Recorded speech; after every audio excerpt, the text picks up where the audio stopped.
If you're a podcast host, listen up, this one's for you. My name is Allie Jackson. I'm the host of Finding Mr. Height, a dating and relationship podcast that I've been doing for 4 years now, sharing my positive and practical approach to dating that's built on my own life experience. And I wanted to share another experience that I've had, my secret behind monetizing my show. It's called Red Circle, and I was just telling my colleague about how much I love their platform. With Red Circle, not only am I getting a seamless hosting experience, but I also love the support I receive in ad sales. It's not just typical ad sales either. It's targeted opportunities based on my show and my life. And the platform is super simple. You just set your preferences and Red Circle matches you with sponsors that align with your show. You can vet every opportunity and their platform gives you great analytics. More recently too, my Red Circle team has brought me opportunities outside of my podcast on social media to really augment the podcast partnerships, bring them full circle. I just can't recommend them enough. If you want to give it a try, go to redcircle.com to get your free trial. That's redcircle.com for a free trial. This is Jordan Grace, and you're listening to the Social Suplex Podcast Network. BWB, this is One Nation Radio. You better get it right. Rich Latta, James Boyd came to give them life. The Blackest Wrestling Podcast is coming to kick all ass and drop it 6 feet if they kicking trash. Word, let me welcome y'all to something different. And if you dig it, man, you should let some friends listen. We be getting it in, that's on the regular, dude. Ravish and flow, but this shit rude. See, James don't rap, so I had to break it down. The whole network, man, we coming for the crown. Raps in the columns, I keep them both covered. Making the beats too, so the listeners can bump it. Hit us with the rating, yeah, I'm saying it's a 5. Before you hit it, talk, bob your head side to side. It's One Nation Radio, and this is the beginning. It's Rich, and I'm here with James. It's time to listen to One Nation. You got to unleash the power of the pyramid. This is Mike Sempervive from WrestlingObserver.com. Check me out on Wrestling Observer Live every day. And also check out your boys, Rich and James, on One Nation Radio. This is Kenny Omega. We're listening to One Nation Radio. Check it out, guys. These guys know what's up. Big Kenny Omega fans, and that's all that counts to me. Goodbye and good night.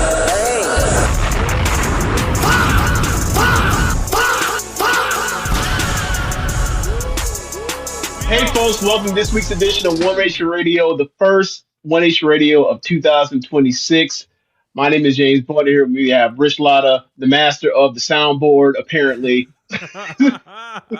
What's going on, Rich? Oh, man, I'm chilling. I'm ready to do the thing. And, man, we're back. First show of the year, January 8th. We've been off for, I think, around 3 weeks as we've let everyone kind of enjoy FOH and the holiday season. And, man, I got to say, I am so grateful for our listeners that will rock with us through a break like that over the holiday season. And, we dropped the FOH on y'all and then, just had a lot going on last month, man. I got sick last month, had to travel a bunch, was eating, had the holidays, just the pressure to do a show. It would be just so much to like turn around and just do. There was like pay-per-views. It was a lot. And I felt like I needed to recharge and refresh a little bit. What about you, James? Yeah, definitely needed that. I've been dealing with some really nasty back stuff going on with me. So like, I mean, I haven't had the will or the want to like work out in the, like basically since Thanksgiving. And then like you don't work out since Thanksgiving. Yeah, and then you don't want to do nothing, and then you have a back problem, and then like you're eating or me, I basically let go of the roof at Thanksgiving. I was like, you know what, this Thanksgiving food is good. I'm just gonna continue eating whatever I want to for the rest of the month. So then I put on some weight that don't when you have back injuries. So like it's gotten even worse. And then like I got myself to like, you know what, it's the beginning of the new year. And I basically got myself back to the gym with the rest of the folks that start up on January 1st. No shade to them. I just tend to stay away from that. I tend to normally avoid those kind of rushes. I don't like working around at a boot camp with a lot of people. And I said, you know what? I'm just going to embrace it. And I'm back. And I'm already like not even, after not working out for a month, I'm already not sore. So that's a blessing. Because normally it's like 2 weeks sucks. The first 2 weeks back working out sucks always. This time it's like, no, it takes like a week. So yeah. Also gotta admit, like, since we talk about stuff right now, like gotta admit, like, Rich, I have succumbed to my lifelong battle against AI. I have officially joined up with the Chat GPT gang.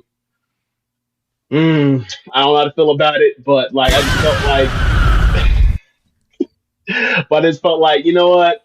I'm so bad with like time blindness and time management that like I need to get something to get this shit in order. Like I need to figure out, I need to get like something to help me time block and schedule stuff so I can be on track of all this stuff. So that I plan on doing this year. I'll talk to you about it off air, but yeah. So yeah, that's basically been me over the 3 weeks we've been off. Yeah. But I had a yeah. I had an eventful New Year. I caught a hangover for like the first time since like maybe like the end of 2000, whatever Halloween that we went out to Mixers. That was the last time that. So you moved in 2023 or 22? I think 2022. It was that. Yeah. It was that Yeah. Halloween. Yep. So 22. Yeah. And that one featured like projectile vomit at a certain point. Like, or I don't know if it was. I didn't know about that. I don't know. I didn't know about that. So I went home and went to sleep, right? Because I was already sleeping in your car. And then I went home and went to sleep. I woke up probably like around 3 o'clock a.m. or 3 or 4 o'clock. And I was like, you know what? I ain't going to make it. Tried to charge to the bathroom. Got to the end of the bed. Just, let it all out there. And then I was like, fuck it. I'll just clean it up. Whatever. Take the L there. This time, this was nothing but pure... Like, so that time I was having fun. I was out. I was losing it, whatever. And I drank a lot that night. This time was just poor management. Like, I did not build a solid base or whatever. And then I just went with 2 champagne bottles. And then after that, oh man, like I was tore up at night. I was all right, I'm good. We'll go to sleep, wake up. And I'm like, hold on, I don't feel right. And then caught me twice, threw up twice the next day. And I was like, sleeping most of the day. I wasn't like back myself till probably about like 7 o'clock New Year's Day. I was like, I feel like such a rookie like this, but now I was like, I just didn't build, the proper base. But yeah, I would make fun of you, but I threw up really bad when we were in Texas, so it is what it is. We ever gonna tell that story? Probably not. Yeah. Probably not. We didn't even tell that one on FOH. No. I don't think anyone in Largo Loops knows unless y'all told them. No, I don't know. I don't know why y'all wouldn't, but I don't think there's that was bad, real bad. Some things ain't for everything, but yeah, man. Well, yeah. Once again, thank you guys to the audience for bearing with us, because it's a lot to turn around and do these shows and then just always have one coming out, especially through the holidays. Everyone's got their families and stuff like that, so that's why we try to make FOH as epic as kind of possible. If you missed out on FOH, it's not too late. Check the video version, check the podcast version, all that stuff. It was very well received. Our most supported FOH there's been. Easily, like just walk there. So you guys really enjoyed the live element of this thing. I kind of underestimated what that would be. I thought it would be okay, maybe some people will do the live, but it was like, I think the live was just like way up there. That brought a whole new energy, I think, to the show. Yeah, definitely. Yeah. But let's get it on the move, man. So tonight we kind of got this whole thing. My audio is kind of low. I'm getting a message right now. Yeah, there's been something going on with this mic. Now you up there with the red light. Okay. My back. You good now. Okay. You good now. You in the game. Definitely. Yeah. Like I don't know what's been going on. Like I don't know if I dropped the mic or whatever the fuck. But remember Busta Rhymes Touch It? Yeah. Like, bro, when you press that button, also you're gonna turn it up. Like, whoa, he might be peaking. No, but you're good. The levels on my side is good. Like, you're not peaking, but it's like you went from like maybe like a solid 3 to an 8 in a heartbeat. Okay. Yeah. So let me see. So I guess we should start with Wrestle Kingdom 20 from New Japan Pro Wrestling, and man, overall thoughts on the show. Man, I gotta say, like, The matches that were supposed to carry the show delivered all of them, and I was very happy. There's been a lot of talk and doom and gloom around New Japan, and a lot of that has turned into people more or less blaming their AEW relationship. And there is something to be said of go look at these AEW cards. This used to be the AEW. This used to be the New Japan Pro Wrestling roster, seemingly, or at least like a quarter of it, right? So for me, um, I was just surprised to see, or not surprised. I was just pleasantly uplifted by the part where it seems like they're under solid ground and solid footing, and they did a big show to get off what they need to get off. The undercard was lackluster or whatever else, but the matches that mattered absolutely matter. And for me, I say I don't care about all the multi-mans. I don't care about that. Like when you have Aaron Wolf and he looks how he looks, and you've seen how he looks in this press media stuff or whatever else, and it looks like he lacks fire, lacks charisma, and he comes out there and is big nigga fight time and him evil, that's a win. Kamatani Shuri, win. IWGP World Heavyweight Title match, super win. The main event, one of the greatest matches of all time. What more can you ask for out of a wrestling show?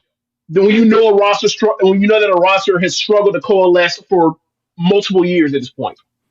Yeah, I thought the first half of the show was largely like bullshit. Like honestly, and it was a lot of guys that was like, damn, they kind of got shafted. They were world champions in 30-man matches and super trios matches. The junior match sucked. The angles stunk all around him. I saw so many people mad at Desperado. They hate his guts now. Crazy. Shuri and Kamatani, I would have preferred it in Stardom because I felt like I kind of got shortchanged for their match. It was I kind of described it as like obviously people go, oh, they got 12 minutes, which is way more than the women normally get. But I'm like, I'd rather just see it in Stardom so I don't have to see them basically just only do the back half of whatever the fuck they had planned. That's just what it was. That's true. And also, to be fair, right, we've seen them have a match, the 2021 Grand Prix. They had an awesome match. They had an awesome match. It was like 4.25 stars, right? So I think I gave it 4.25. So for a fact, that match was awesome. So you know that they have a better match in them just based off prior reputation and knowing what Shuri brings to the table, what Kamitani brings to the table. Yeah, it is what it is. We know what happens when it comes to the Tokyo Dome when it comes to Stardom. They're trying to showcase, but they're not trying to go out here and get embarrassed. Mm-hmm.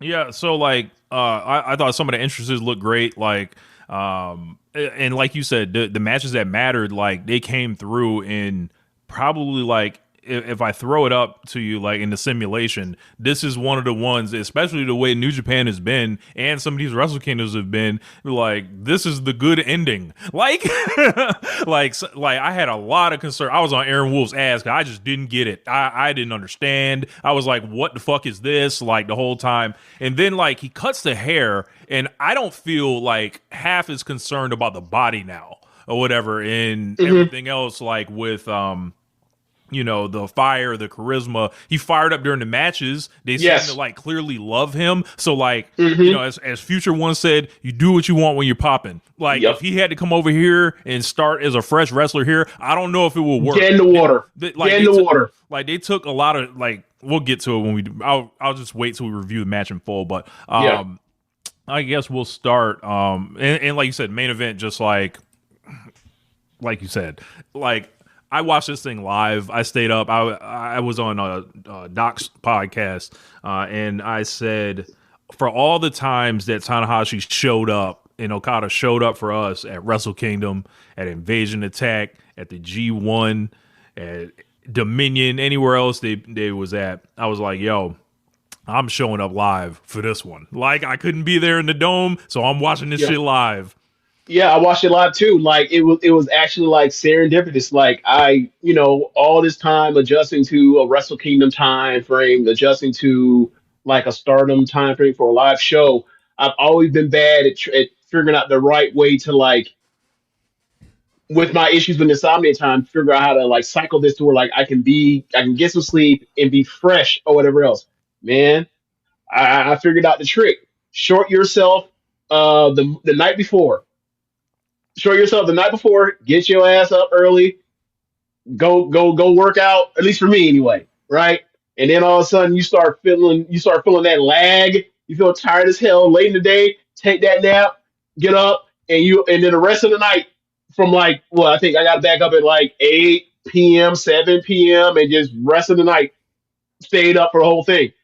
And I was like, it wasn't even planned. It just happened that way. So I know the routine going forward after all these times of trying different shit and always being a disaster. And in my what do you call it? Not cardiac, circadian rhythm, or whatever you want to call it, is all fucked up all the time. So yeah, I'm so glad I was able to stay up for this thing and watch it live. And I mean, even whatever was going to happen, like if I had to go get caffeine, I would have done it to stay up for it. It was going to happen regardless, but the action was fresh, so I was really happy for it. Yeah. So I don't really got much for you on the undercard. Like I said, the Shuri and Sai Kamatani is pretty much the highlight of it. I felt like they would have a better match in Stardom. It was great to see them both on that big stage. Shuri got the win. There were reports that Sai Kamatani was injured coming into this match, and she got cleared kind of by the skin of her teeth. Perhaps she should not have been in the ring. For her to kind of gut through that, of course, this was like, I'm a big match wrestler. I'm a big stage performer. I'm not missing no fucking Tokyo Dome. God damn it. Right. So, like, I was like, can she, like, when I first heard it, I was like, well, can she walk? Like, that's what I was thinking. like Sai Kamatani's getting in that fucking ring. Like, I don't really, recognize none of that. We should probably talk about the United Empire unveiling Andrade El Idolo, and then Jake Lee was their person. I have not watched a ton of Jake Lee, but brother, I already get the vibe. Like I see what's going on here. I see something terrible is upon us. So yeah, me, like got big into Noah, or not big in Noah, got into following Noah and their big shows after their January 1st show in 2022, when they had like the back-to-back matches, awesome matches with Kiyomiya and Keno, and then also the main event was Katsuhiko Nakajima and Go Shiozaki. And like, I just like, these four are awesome. I need to watch this. And Muto's still around at that point in time, or Muta's still around at the time, or Muto's still around at the time. Kaz Fujita's doing the beast, not selling shit. So, it sucked to see that you had these four talented guys and they were all kind of stuck. And then, get through the year, and then, I go to Japan and I see that awesome semi-main event with Kiyomiya in Kano, where Kiyomiya gets his revenge after last year in Budokan Hall. And Kiyomiya takes an all-time nasty bump. And then, Jake Lee shows up on that card, right? And this is Kiyomiya after having the juice of being the Galaxy View after he retired Muto. After having that great match with Muto, right? So, or that big match with Muto. And, like, he's supposed to have the juice for the rest of the year. He's supposed to be, in theory, supposed to be his H run. This would be like his third title reign. And then all of a sudden, Jake Lee comes out, and I believe the show's in Yokohama Budokan, and like, Kiyomiya is doing everything in his power to have a great match. Everything in his power. And Jake Lee says, I refuse to do anything. I don't give a fuck. And it's like, by the end of it, like, I'm so mad at this dude. Like, where is your sense of urgency? Where is your sense of timing? Where is your sense of any charisma, fire, anything? Nothing. It's like, bro, you mean to tell me that you are in your prime? You look how you look. You're the height that you are. And you mean to tell me Muto has more to give? Muto had more to give at that time. I was like, I'm out on this dude. Fuck him. He sucks. And then I'm like, all right, maybe it's just me. Maybe I'm tripping, right? Go through the N1. He sucks, except for when he's facing like Kano, I believe. All right. I was like, you know what, whatever. I tried to give him benefit of the doubt. Nah, man, fuck him. He sucks. And I've hated him ever since. Straight up. Like, he killed that. I hate his ass. Bro, because he took the belt off Kimmy. I was hot when that happened. Like, this dude is selling his life to get you over, and you look like a piece of shit as you win the title. Great, awesome, cool, dude, awesome. So then, he shows up in New Japan. It's like, because he's always wanted to be in New Japan. But no one ever wants him in New Japan because, stuff like his whole career is like, bro, unless he's stapled to Kento Miyahara, there's nothing to talk about his whole career. Nothing. And, here we go.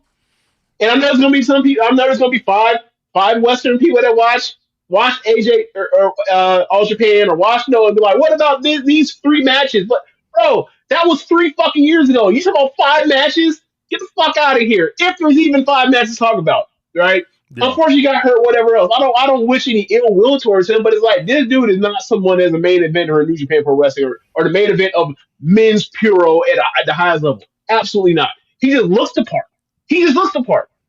Sounds like this sounds Baron Corbin-esque. Brock, I remember at one point I called him the Brock Osweiler of Puro. That's crazy. He looks the part. If Brock Osweiler was 6'7", he was 6'2", he would not be an NFL quarterback. If Jake Lee was 6'4", was that in fact just 6 foot flat? Nope. He wouldn't be white belt material in the old school days of New Japan Pro Wrestling. Absolutely not. Black Sabre Jr. Kobashi right now can have a better match than Jake Lee. God damn. Yeah. That's great. Because he can just do the Yuji Nagata in Minoru Suzuki old man make faces chop and brawl. Yeah. At least he display fire and emotion. Yeah. Nigga wrestles like an NPC. Sorry. Damn. So we'll move on. We'll move over to Aaron Wolf versus Evil. So I was saying, very skeptical of Aaron Wolf. Had Gable Stevenson written all over him.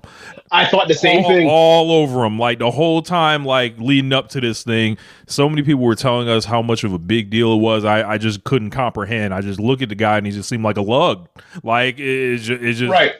Like the you can you can understand the fandom, but when you just see him, it's like nothing. There's no off the charts, nothing to him. Like usually you would see something like he has a smile or he has some type of like, oh, okay, there's like something there. No, this guy just looked bored, disinterested. Yeah. But he comes out with the gi on at the Dome. The thing going into this is Evil is basically telling him he's going to cut his hair off if he loses, and he's not going to be able to ever wear a gi again. And now Jake Lee not Jake Lee. Aaron Wolf basically says, "Well, fuck that. I'll take the step for you. You ain't about to take nothing from me." Shaves the head, rips it off, and he's got the young lion joint on, and he's got the titties out, as they say, and he's got the belly hanging or whatever. And I see him, and I'm like, okay, like the crowd goes fucking nuts, right? And I like the gi or whatever. I just like the gi. I appreciated the gesture just like the fans did. It's like, look, I'm a big star, whatever else. I am fully immersing myself into the traditions of Shin Nihon Pure Rest. I loved it. I was like, this is like, you want to make the talk about, you gonna cut my hair? Ain't got to worry about that. I'm a young lion. I'm cutting my hair anyway. Yeah, I loved it. Yeah. He had a really cool entrance. And I was getting reports like at the time I was talking to Jeremy and Josh like live as it was happening, and they were basically like leading up the whole time saying, yo, this Aaron Wolf thing is so much bigger than we thought, because the press push for it, people in the arena. And that was one of the things that came through clearly, even on the English feed, which is a little bit lower. You could hear the pops for the Aaron Wolf entrance. Evil's entrance also incredible entrance for Evil. Like he just looked like the motherfucker rose up like the Undertaker, like, and then like he came straight from hell. From hell. He came through, with all the gang and everything else. So they get in the ring and they do this match, and it seems like it was this match. Before you get there, Evil's interest was never the problem with Evil. It never was. The interest was actually the best part of Evil ever since he turned on Naito. All right, continue. Sorry. So they get in the ring, they do this match, which I feel like I can see the strings of the match, right? But it's perfectly fine. Like this guy, I liked his pro wrestling stuff more than the judo stuff. I thought he fired up really well. I liked his suplexes. I thought he was obviously comfortable with the physicality. And it's real easy. All you gotta do is yell in the air and look up, and then he like figured that out. Like that's how you show fire. It's easy as fuck. Like it's a shortcut. So he is tired as fuck during the time. So they basically do these things where they start running all the interference, protecting them like you should. And he ends up taking a splash through the table from Bad Luck Fale. I thought they should have let him slam Fale. Just fuck it. Blaze through all of them anyway. Doesn't matter. And I'm seeing this, and I'm like, yo, he can move around the ring. He's comfortable. And I was like, I thought the look was going to be a much bigger detriment than like it actually ended up being once I saw him in action. Like, I understand it now. Like, because you see him in the suit, you see him in the shirts, you had the long hair. He just kind of looked like. Did you not have a gauge for how tall or how big he was physically in stature? No, you didn't. I had no idea. Same. Once I saw him in there, he was like, oh, he's gonna be fine. It's like, he's gonna be fine. Like I was like, okay, he like size wise, he's a definitely like a heavyweight contender or whatever else. And obviously, he'll make whatever. I think he'll lose some weight, obviously. But like, even if he don't, like, he'll be good or whatever else at a certain point starting out, and then eventually he can develop into wherever he ends up as down the road. But I was like, all right, he looks the part in the ring with Evil. Right. And, Evil's been given a lot the last half decade. So, like, that means something. Yeah. And a lot of credit goes to Evil in this one, just like kind of leading this whole thing and selling for this dude, putting this guy over, and, actually having like a House of Torture, because I also thought one thing that was notable was anytime the House of Torture stuff was about to get grating somewhat, like, all right, man, get the fuck out the ring, like Aaron Wolf would take back over. And then like it just was laid out. He would lay them out. He would lay the dudes out. Like now I don't know about like this next Ace stuff. Like that's a fucking high bar. Yes, it is. That's like, I need major performances and major main events and major everything before I'm co-signing this. Right. Did you see that semi-main event? Right. Like we gotta, let him have it never. Right. He's in a good spot because he's gonna have short matches. Yeah, so I liked it. And I gotta say, for Evil, man, they trust Evil with this. I think people have gotten over their skis with the praise for talking about how underrated Evil is. Oh, like, all right, bro. Wake it up. But I will say this before we get to that. This is probably my favorite Evil match since like the Okada series before he turned on Naito before the pandemic. So I think that's 18 or 19.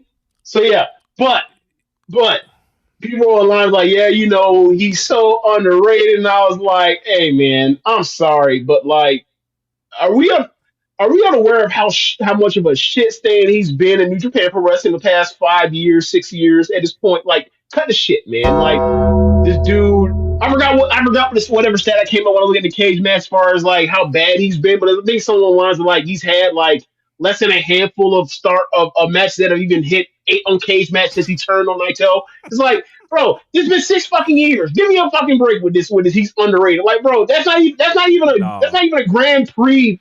That's not even a Grand Prix or a G1 for top guys in New Japan Pro Wrestling. Get out of here. Stop. This guy's not underrated. He's rated under. Like, it's correct. But on this night, he had a real easy job. He had to take this guy. Yes, he did. He's had him like 6 months. Like he basically just led him through this obstacle course essentially, and then put the guy over clean the middle. So, credit to him for that. Yeah. Credit to, I know if you're an Evil truther, you got to sit through, months and months and years between Evil having good matches and things like that. So like, I know you start to get fired up and proud after this. So make sure you enjoy it because, statistically speaking, we won't see one of these for a while. for a full year, probably. You won't see one again until probably like the G1 next year, until when he's facing like Zack Sabre Jr. or some shit like that. Yeah. So, let's move on, man. Aaron Wolf is the never openweight champion. Belt him up the first match. Give him that make that shit the Aaron Wolf heavyweight championship of the world. Who wants to step in there with the Wolf man? Yeah. So hey, they should put that shit. They should put Hazuki's rules on that shit. 10 minutes time limit. They can't do Hazuki's rules with Aaron Wolf. They can't do that. That's true. That's true. That's true. It is not a six pack. That's true. No fact. That's right. I forgot about that part. If there's not a six pack, it is useless. I forgot that part. I'm sorry. I forgot. Yeah. So.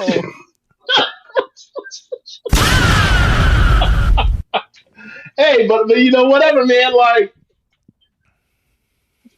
he look. I'm looking forward to seeing his path. Yeah, I'll definitely be interested in him again. They've won me over on night one with him. Yeah, I definitely want to watch him again. Yeah, same. So up next, we had Yota Tsuji versus Konosuke Takeshita for the IWGP World Heavyweight Championship and the Global Championship, title for title.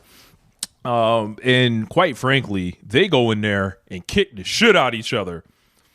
Yes. Yota Tsuji is like, it's them body blows. Like that's where I was really feeling it. It was like, he's just gonna punch you in the middle of your chest and your fucking gut and tell you, would you like to continue?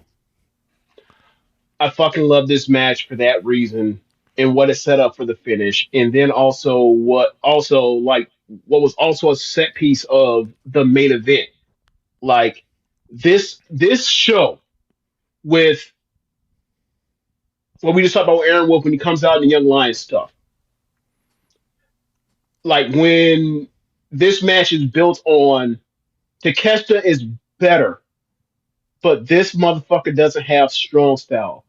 He doesn't have what it takes to dig down deep and take body blow after body blow after body blow. And once I keep chopping this wood and he goes down, I slap his ass in that Boston Crab and he tapped because he's not strong style. I beat this fucking outsider. I love this match so much. And for all the people that have given that, the small amount of people that are AEW haters or New Japan only motherfuckers. How about it now? I want you to apologize to Konosuke Takeshita for the shit you have given one of the best wrestlers of his generation. The best wrestler in the world last year. Like that match was these fucking people. magic. These people acted like absolute hoes for months with this man. Just unbelievable. Like just crying and belly aching and boo-hooing. And I'm like, you're lucky to even have this guy. You're lucky to he's even clear for dates. Like I don't understand. Like I'll give you another one behind this shit. And what's even funny, what was also funny is after the post match, right? I noticed it during the match, but the post match, you know, there a lot of the same people, the AEW haters, you know, they did want Okada, they wanted Nakamura, and we'll get there. WWE there was never even a conversation for it. And if you want your Nakamura representation in Tokyo Dome this year, you got it from Konosuke Takeshita. You ungrateful bitches. Incredible. Bro, match was fucking awesome. I loved it. And like, bro, that needs to be the rivalry for this promotion going forward. That needs to be Dominion. That needs to be the Tokyo Dome multiple times. That should be it. That should be it. Unless there's something, unless Okada comes back or what have you, or someone ready to meet their level, that's the match. That's the rivalry right there. Like they've had awesome matches before. We saw that top rope, yes. That top right Blue Thunder bomb. Yes, that shit was like, bro. I remember I watched Takeshita for the first time in 2019. I was talking with Dave Finishow the other day about Takeshita, and you know he was a rather early adopter too that I didn't see coming. Yeah, but he's like Takeshita as well, and like I was like, bro, like and I sent him the little thing about how many 4-star plus matches he got from Dave last year. And it was just like, this guy went in there and was like, you have no ace, like, of your promotion to put this guy over. You have these old guys. You don't have the correct wrestler. Like, this nigga took on all the blame. You know, he took it on. He shouldered it. And he walked in there and he did business in a way that, look, should make Antonio Inoki proud. Like, and you just see, you know, like, I really enjoyed the match. I loved the match for what it was. And then, like, you know, I thought the leading up to it, like, Yota Tsuji kind of whipped people into a frenzy. Of course, yes. He threw some red meat out there for, yes, you know, good. People. Good. Rally the base. Look, some of our favorite promos of all time, some of our best talkers in the history of the sport. They recognize what their what the hardest of hardcore fan bases want to hear, and they rally that base. Cody Rhodes at AEW was kicking his foot in WWE's ass left and right every month on AEW Dynamite, right? CM Punk, the same thing. They both in WWE now. It's the right thing for business. If you want people to love you, like you, engage in that stuff, they recognize what the rhetoric is and what the talk is, and do it. Why not? It ain't hurt nobody's feelings unless you want to get worked into a shoe. You know what I mean? Y'all know if it's on screen, it's fake, right? Yeah, I was like, y'all know that backstage, right? Say that shit. I like when you says that shit. I was like, yo, this is a work. Y'all being, yes. y'all know y'all being worked. No, like I think apparently they don't, because they don't. You know why they don't? It happened last year with Gabe Kidd. They wanted that movement. They wanted that movement. Yes, they wanted that blue-eyed strong style so bad. And now what's that nigga doing? And there's out here bleeding buckets in AEW.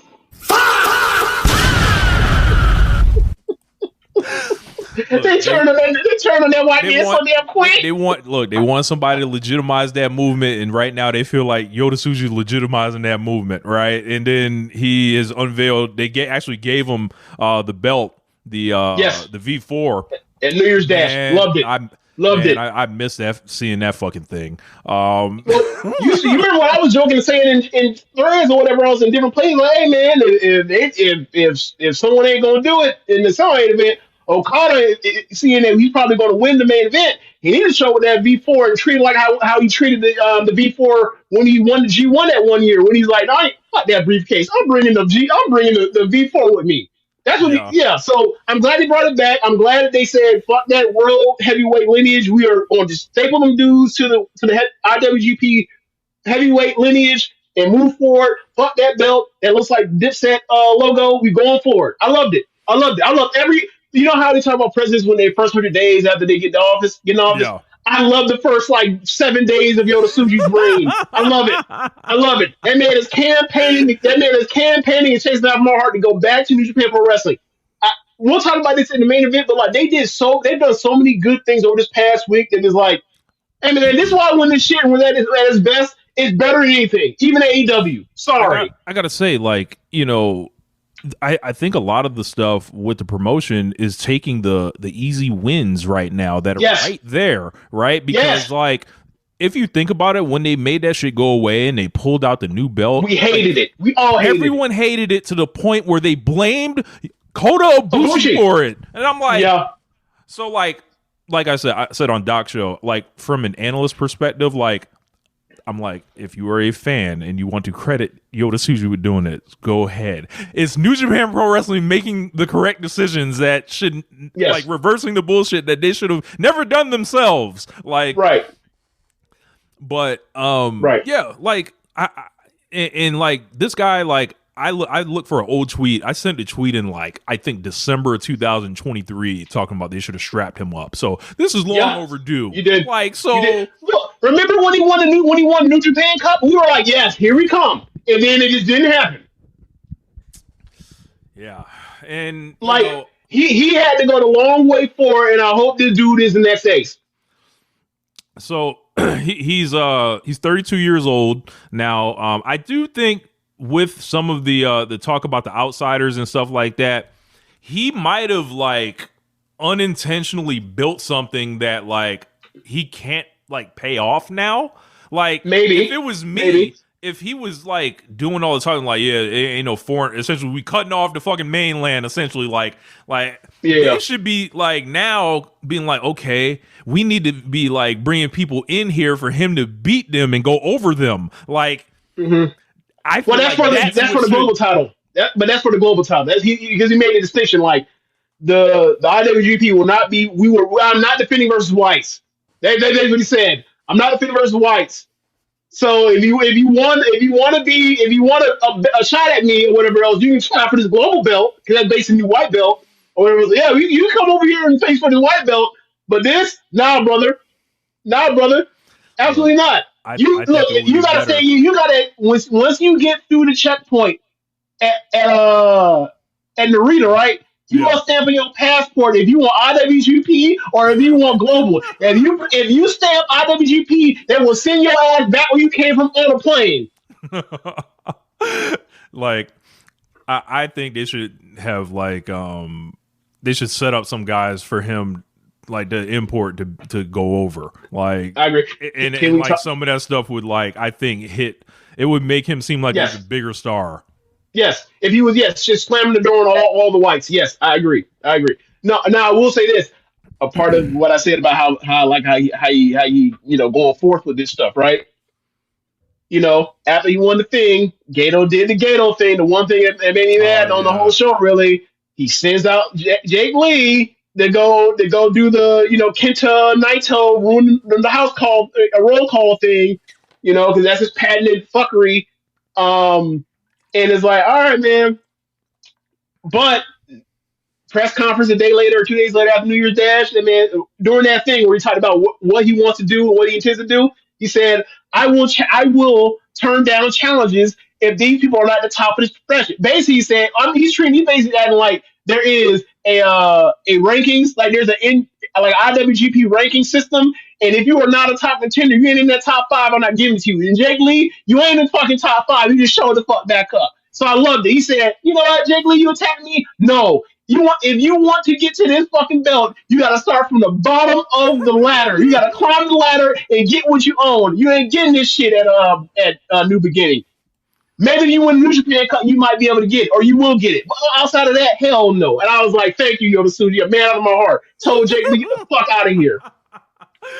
Yeah.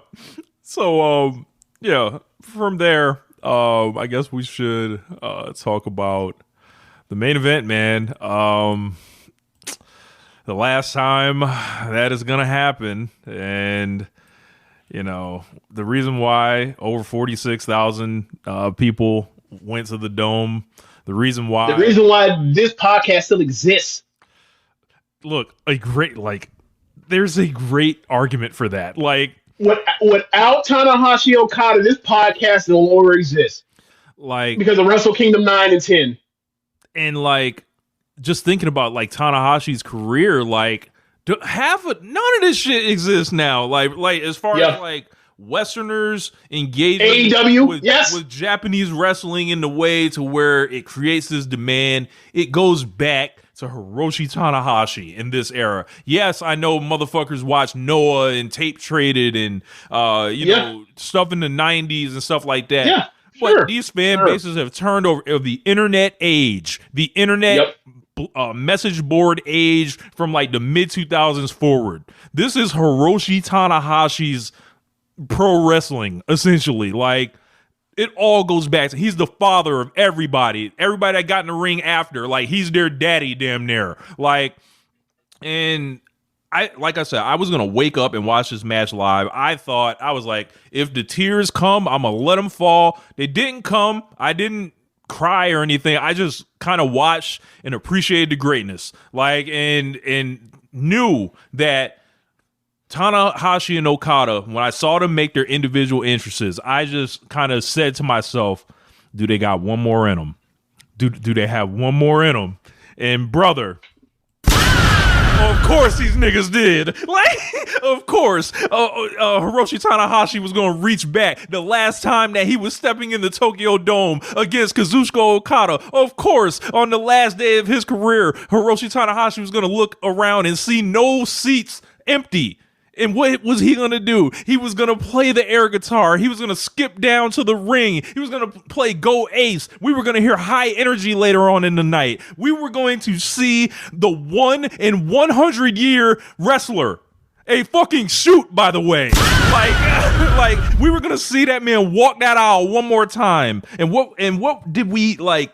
You know, what were we reward? We had friends that flew over there, podcasters flying over there, everybody taking the pilgrimage. And I'm upset that I didn't get to go. But I am too. But I got to watch it. And I feel blessed and I feel grateful and privileged to be able to watch it because nothing else was going to fit. Not Shinsuke Nakamura. Sorry, it wasn't happening. Like, it wasn't happening because of the political landscape in pro wrestling. It wasn't happening because of Shinsuke Nakamura's own fucking choices over and over and over again. Like, at this point, if you are sitting there talking about, I wish it was Shinsuke Nakamura in the ring, I'm gonna need you to get the fuck out of here. And I'm bringing the fuck out of here early in 2026. Like, I can't believe that people doubted Kazuchika Okada's ability to go in there and thought he was just gonna do some bullshit, James. I can't believe that these people thought Tanahashi and Okada was just gonna come out here and be an old man match. No.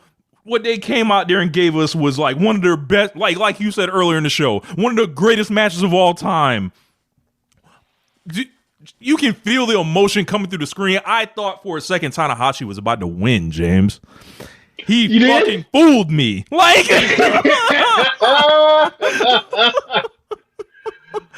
oh man. Like, yo, no, go ahead. Like this was just so. It always had to be this match. This was going to be the better match. This was going to be the match that drew more money historically. That had better matches historically. The only thing these niggas did was start together. If you take that away, what else we got? Yes, they fought each other in a couple Tokyo Dome main events. That's cool. That's cool. What were the better ones that drew more, that were more important to how pro wrestling is today? That shit comes from Tanahashi versus Okada. Yeah.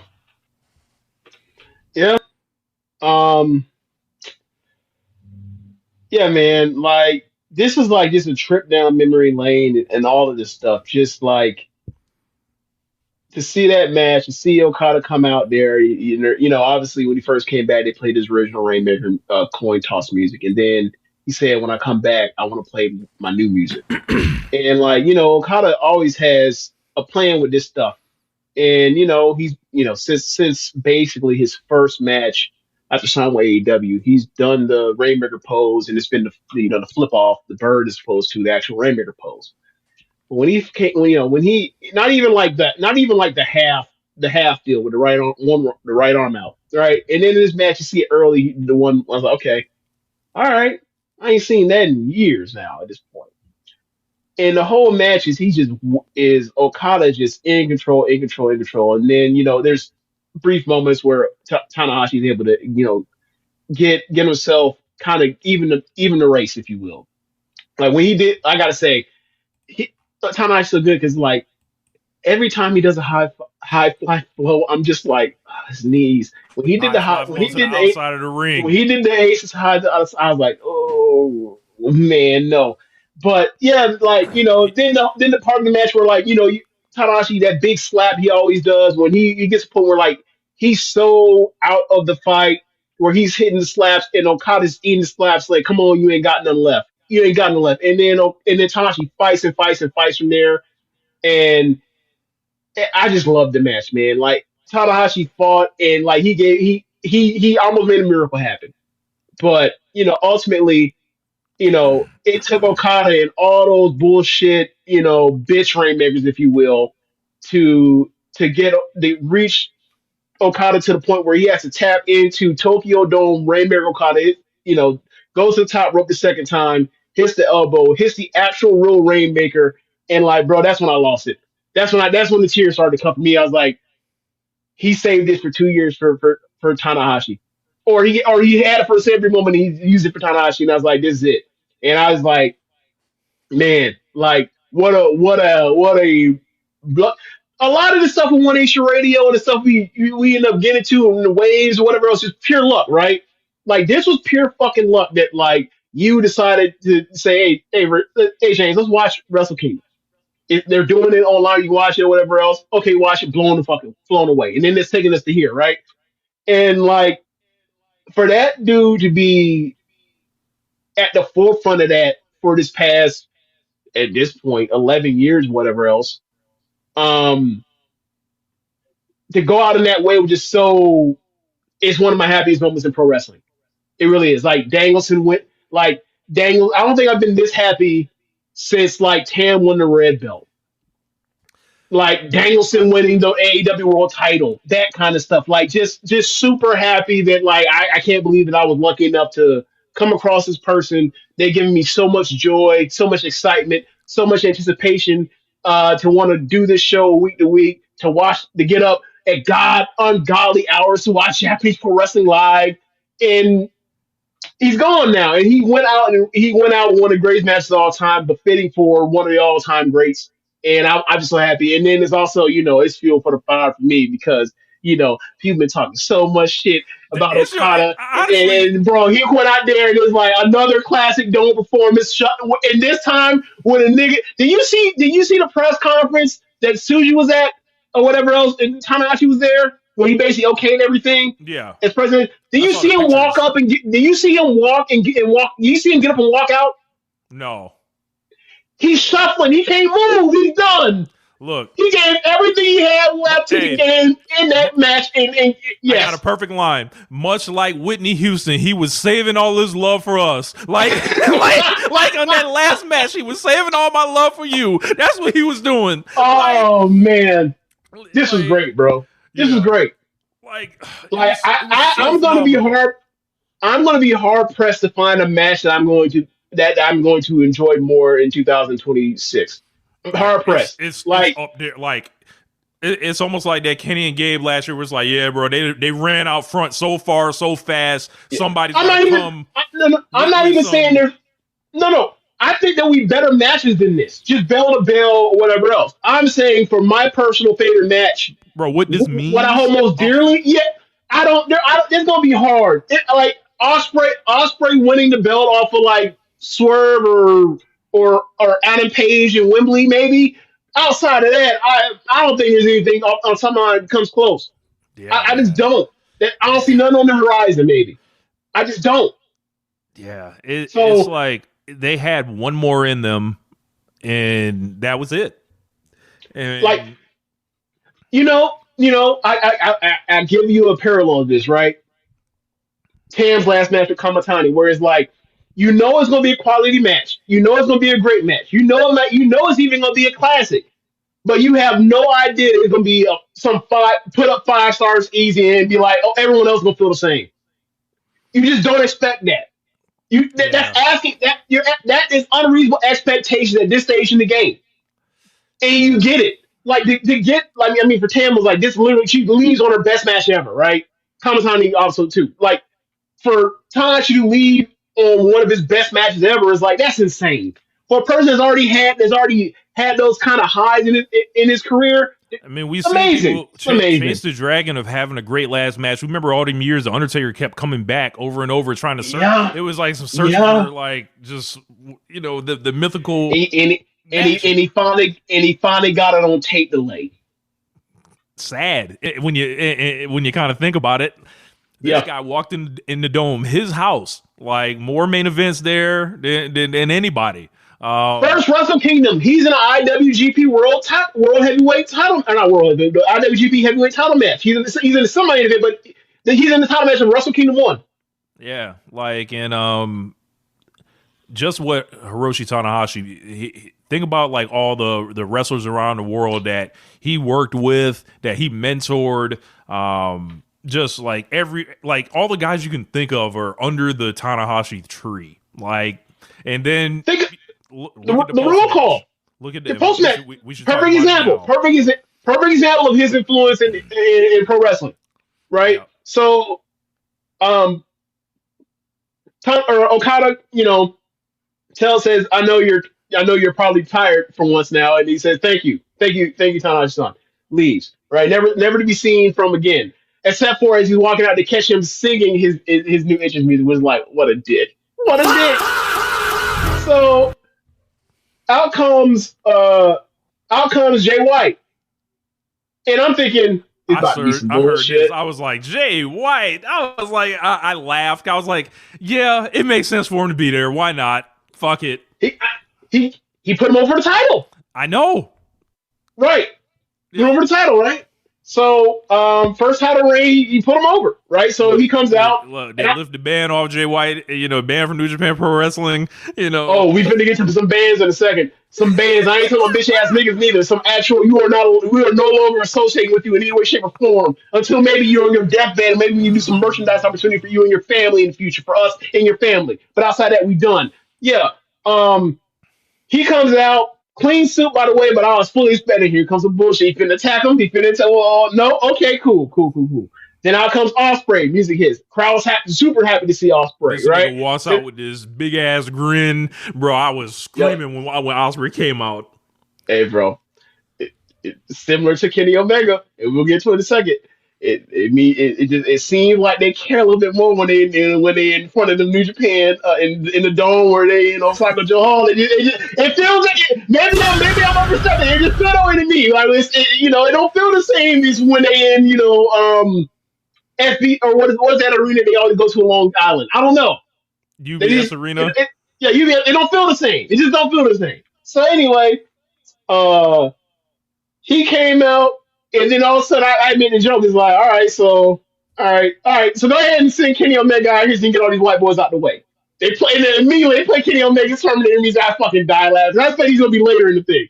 So he come out and then he brings out with him, walking the limb, the dumbass himself, the golden star of dumbassery, Kota Ibushi. This damn dummy, fresh off breaking his leg. He wants to walk with no crutches, no type of assistance, by himself. He wants to walk the whole Tokyo Dome ramp by himself, unassisted. He limping. He has to stop halfway because he's in so much pain. He gets to the ring.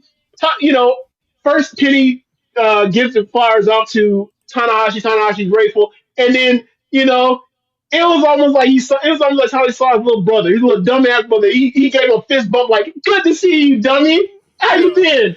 Are you still in sleep cycle? Will you get rid of hours? You have extra day in the week? Are you still training in the Ibushi? Are you still training in the triangle ring? Like, oh yeah, I forgot about that. And then I forgot about that. I always enjoy hearing the Tokyo Dome Kenny Omega music, and that was great to see him out there. Thought I like the suit. I like the suit too, by the way. Who came out after that? After that, they bring out Muto. Yes, they bring out Shibata, and bro, all you heard was the opening guitar riff, that gentle guitar riff, and then they cut the Tanahashi losing. He's like, oh no! Like when it comes crashing down and it hurts inside. Shibata gets in the ring. That man walks out like he's covering his ears. He don't want none of the reception. He's here for one thing only. Gets in the ring, rips his shirt off, starts slapping chest with Tanahashi, and then gives him a hug after. And it was like, oh, that was great. That was so great. Yes. Gives him the flowers. That was great. And then I believe Muto next, because he's right next to the. Yes, he's right next. I think he's doing commentary probably. So he has to wall his ass in the ring and get his ass into the shot. Of course, that Muto music is hard. It is. Look, he's an all-time great for a reason. He's just annoying as hell. So he's like, I'm gonna be in this photo shoot, sold out dome. I need to be in the pictures. Right? I'm close in the middle too. And Fujinami gets in there with his old music. Right. And I look, and I was like, what's funny to me was like, once Muto came out there, I didn't see Fujinami sitting next to him. I wasn't paying attention. But also I was like, I don't bring out Fujinami, and now I heard the music like, oh, they bring out Fujinami, can just have one old timer. Fuck that. Like, I was happy with that. So I would have probably liked to see Liger, but whatever. It don't matter. There's already enough people. So then I was like, you know what? Looking at this, like, it's not because at this point he's like, Bushi's there, Jay White's there, and I'm like, look up, and they all, no. There's one more left, and I was like, are they gonna bring up? They flipped. Oh, they did a picture first. You're right.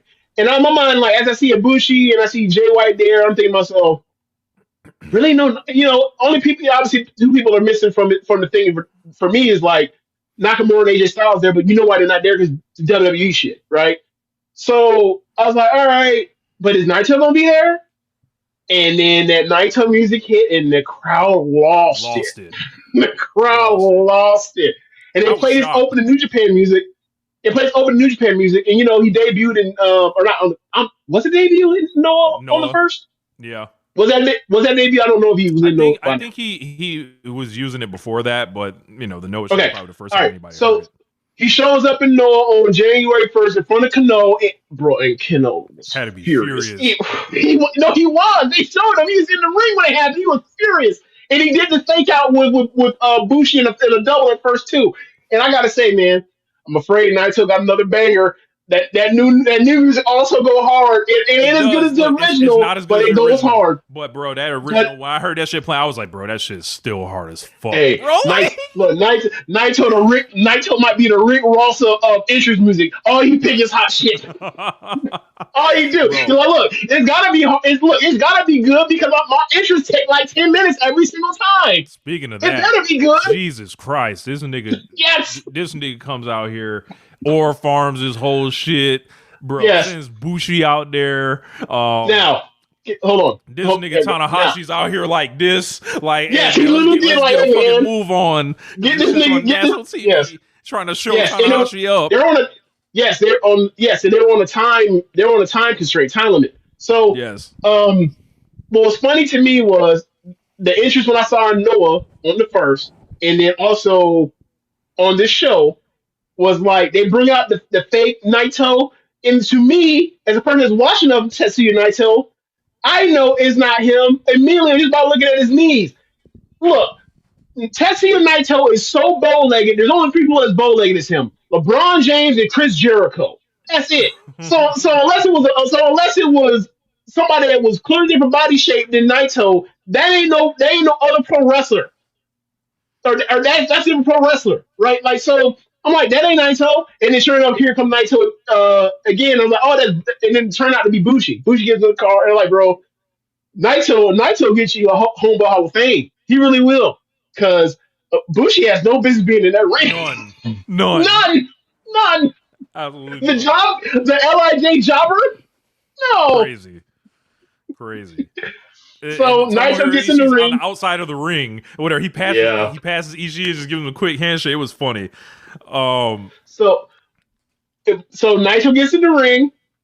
Naito puts the fist up, and everybody on commentary, everybody in the ring chuckles. They like, here you go with that bullshit. Is he finna fake him out and attack him and then do the whole flip thing or whatever else, or what's he gonna do? And then Tanahashi's like, I know I shouldn't be doing this. He made that face like small, like, should I? All right, I'll put the fist up. And they actually did a fist pump. I was like, look at Naito not being a bastard for once. Look at him. Yeah. Look at him.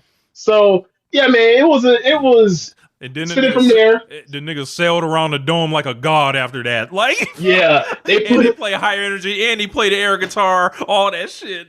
Yeah, was it like 3 or 4 encores for the air guitar? I think it was 3. It was something like that. It was 3 or 4, and then he went on, and then he got up the ramp, and he went on like a trolley thing. They had young boys pushing him around the outfield all the way back to the other side of the ramp. He goes in, and they play high energy while he's going, and they play all the highlights of all of his IWGP wins, title wins, the IC belt, the tag teams, or whatever else. And I was like, man, it's real easy to say this. This is basically like the retirement of one of the all-time greats, and he goes out on a super duper high note, storybook ending for the dude. He deserves all of it. He built this shit. He built the last 20 years of this shit. Yep. Or 26 years of this shit. Sorry. Yeah, like just like you trace everything back to him.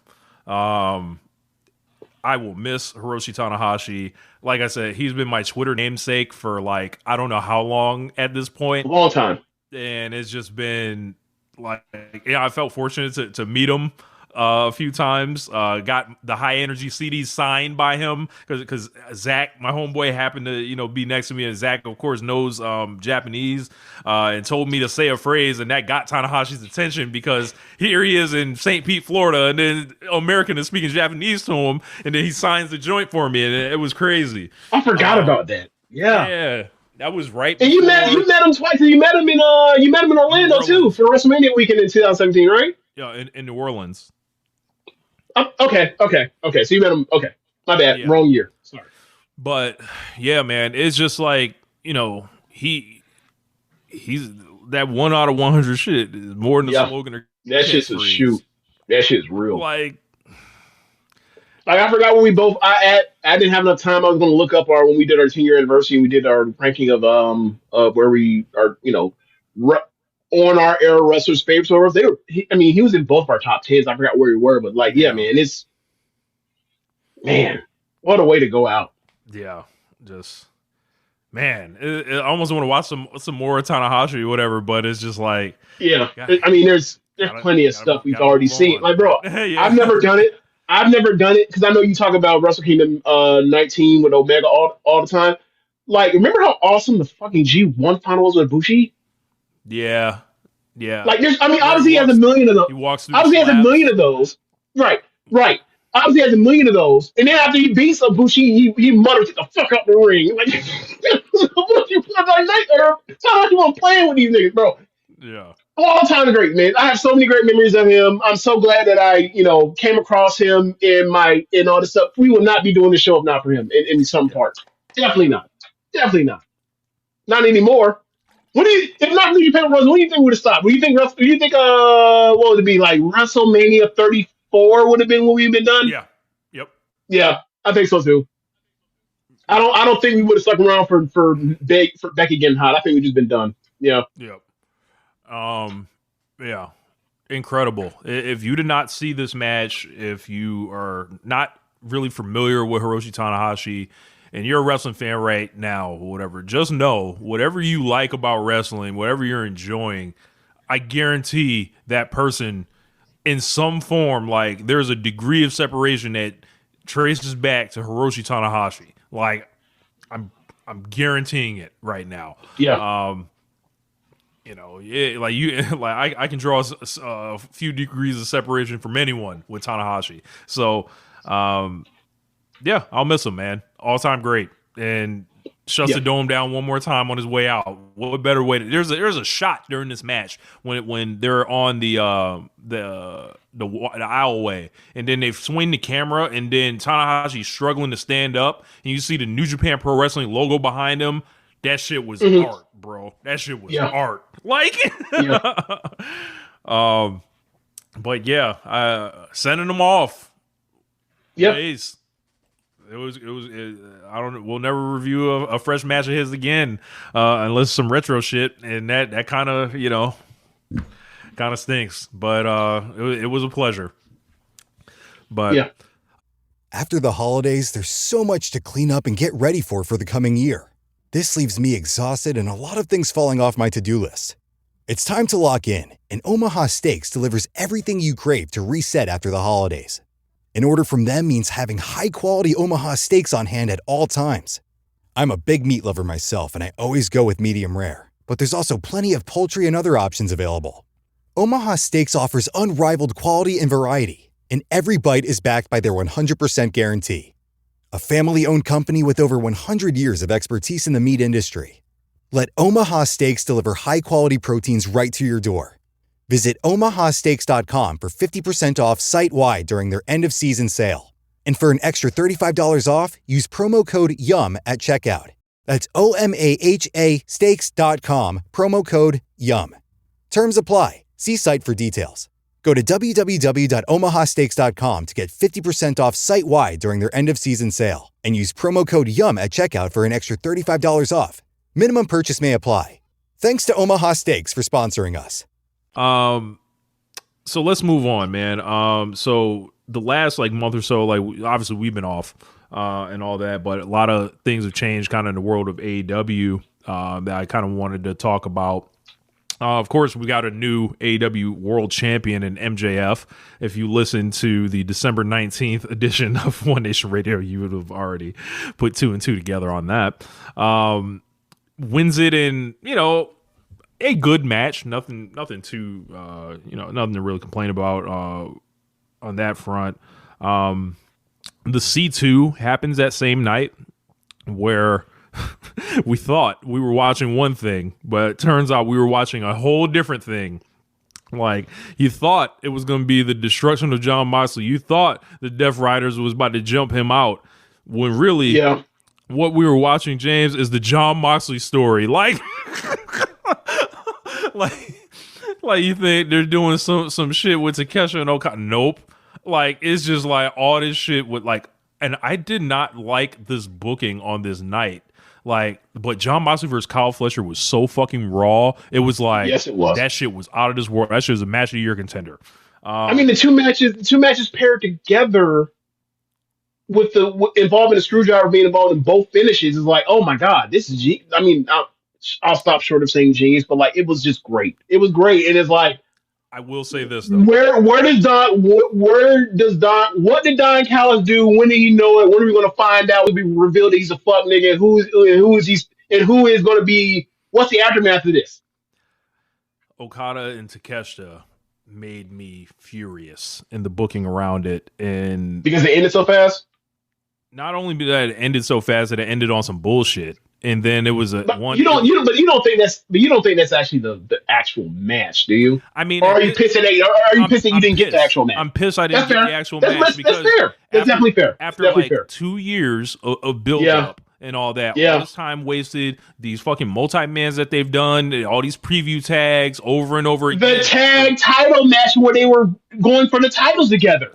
Then they come out here for the first one with this, right? And then it's oh, I can never trust you again. That's just where I started. And then it made me watching the rest of the show. I was angry watching the rest of the show as that shit went on or whatever. And it was just I wanted I should have known something was up when it was the semifinal match. And I was huh. And then I thought Jon Moxley and Okada had not great chemistry. I thought they were just okay together. But the whole thing turned around to be for Jon Moxley again, that I was just wait, I know what happened here. And then he basically turns babyface through wrestling throughout the whole tournament. And I'm oh, they're putting him in his corner with the Continental title away from MJF. So this is one more silo that has been created here for the C2 winner. And then I'm sitting here just seeing the holes in everything that I watched or whatever. And I was not I was whelmed, let's say that, with the booking of this, because I'm Fletcher's on fire right now. You could give that guy something, and then it was just these guys are kind of just between Fletcher and Takeshita, I felt those are the two guys that were kind of pushing all this shit forward. Then it's no, you will wait in line again. You will stand back and stand by as the Jon Moxley story continues.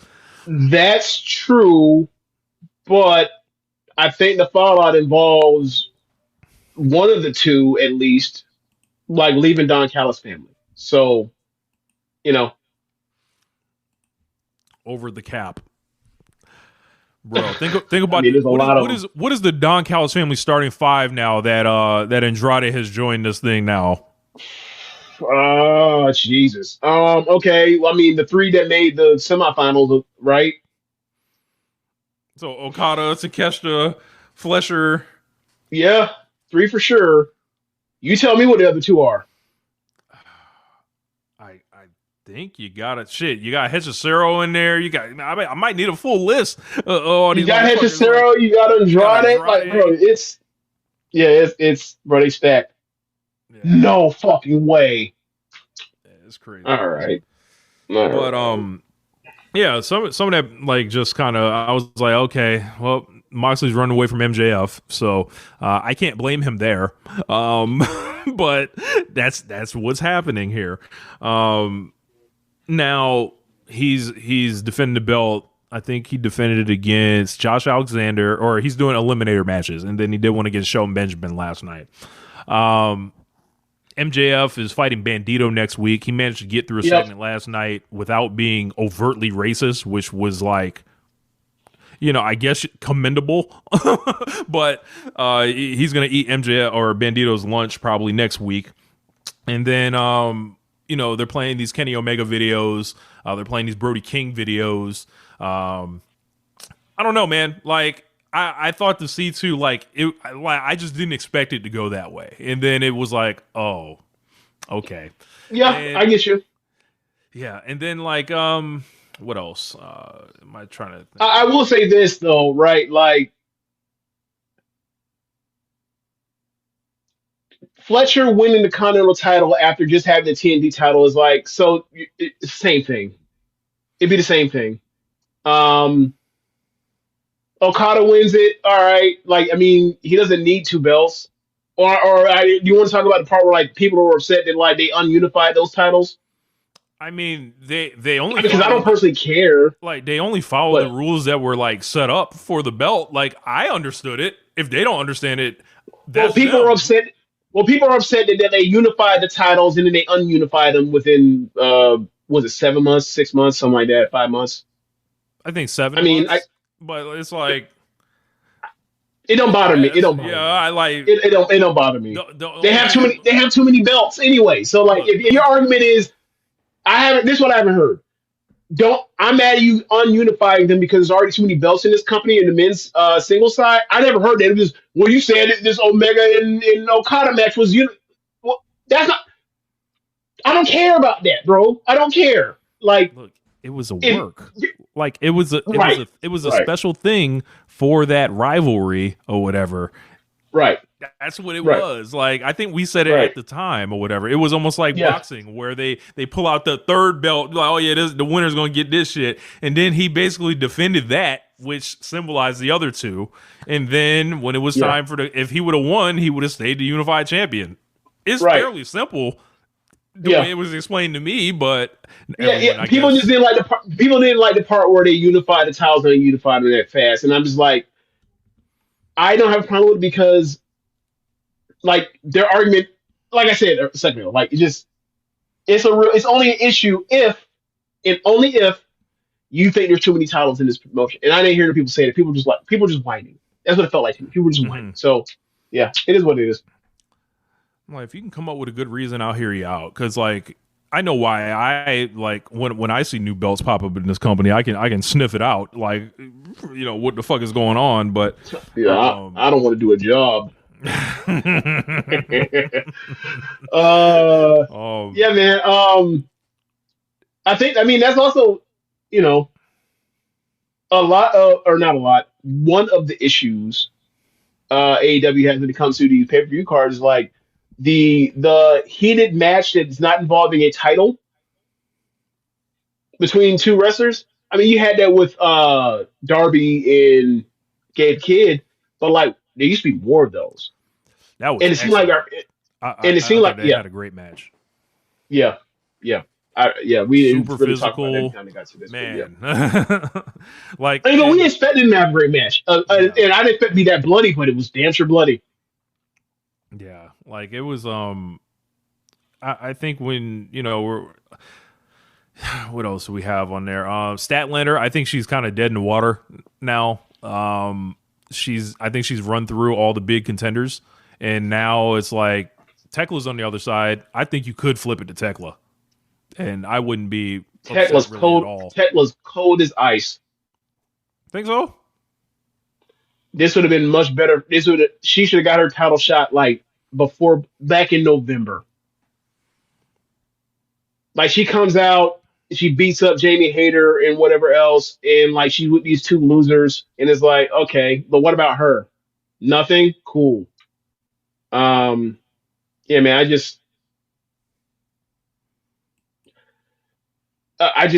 nah, man. Like, keep the belt on her until it's time to have somebody take it off her. That's actually a big deal. Like, so if it's Mercedes or whatever else, after she loses all her belts and goes insane and builds back up, whatever. I just, yeah, man. Like,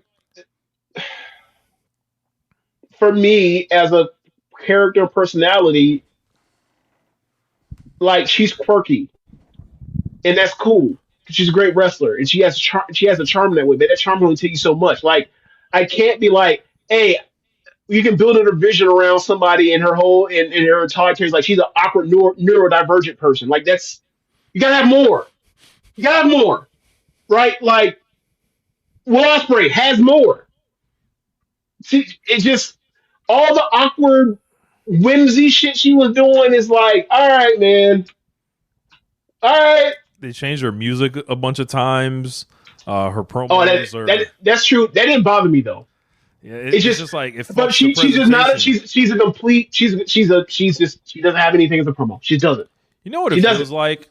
She's the actual thing. Like, you know, when they say Anthony Bowens has like all these nicknames and he doesn't like know who he is, and I'm like, it really doesn't matter because like you just say those things or whatever. He gets in the ring and wrestles mid Carter. It doesn't really matter. It's actually Statlander that has that problem, like to where you don't know what or who she is on a given day, and you know, I don't know, man. I think she's got to figure it out, and maybe her loosely squashing the beef with Willow for a little bit helped her. How do you feel about that chapter? How do you feel about that?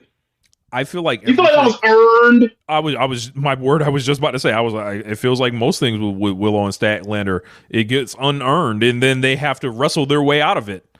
Like, never forget that fucking bloodbath that they had against each other or whatever. That they did that phantom heel turn, and then they randomly turned Statlander back babyface after, and it was like, disgusting. Huh? Like, I don't know what happened here. Like, so.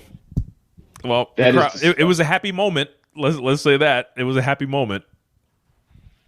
Yeah, I'm not even gonna get into what just happened this Miami Ole Miss game, but long story short, Miami got away with a last play Hail Mary horse collar style pass interference. They didn't throw no flag, whatever.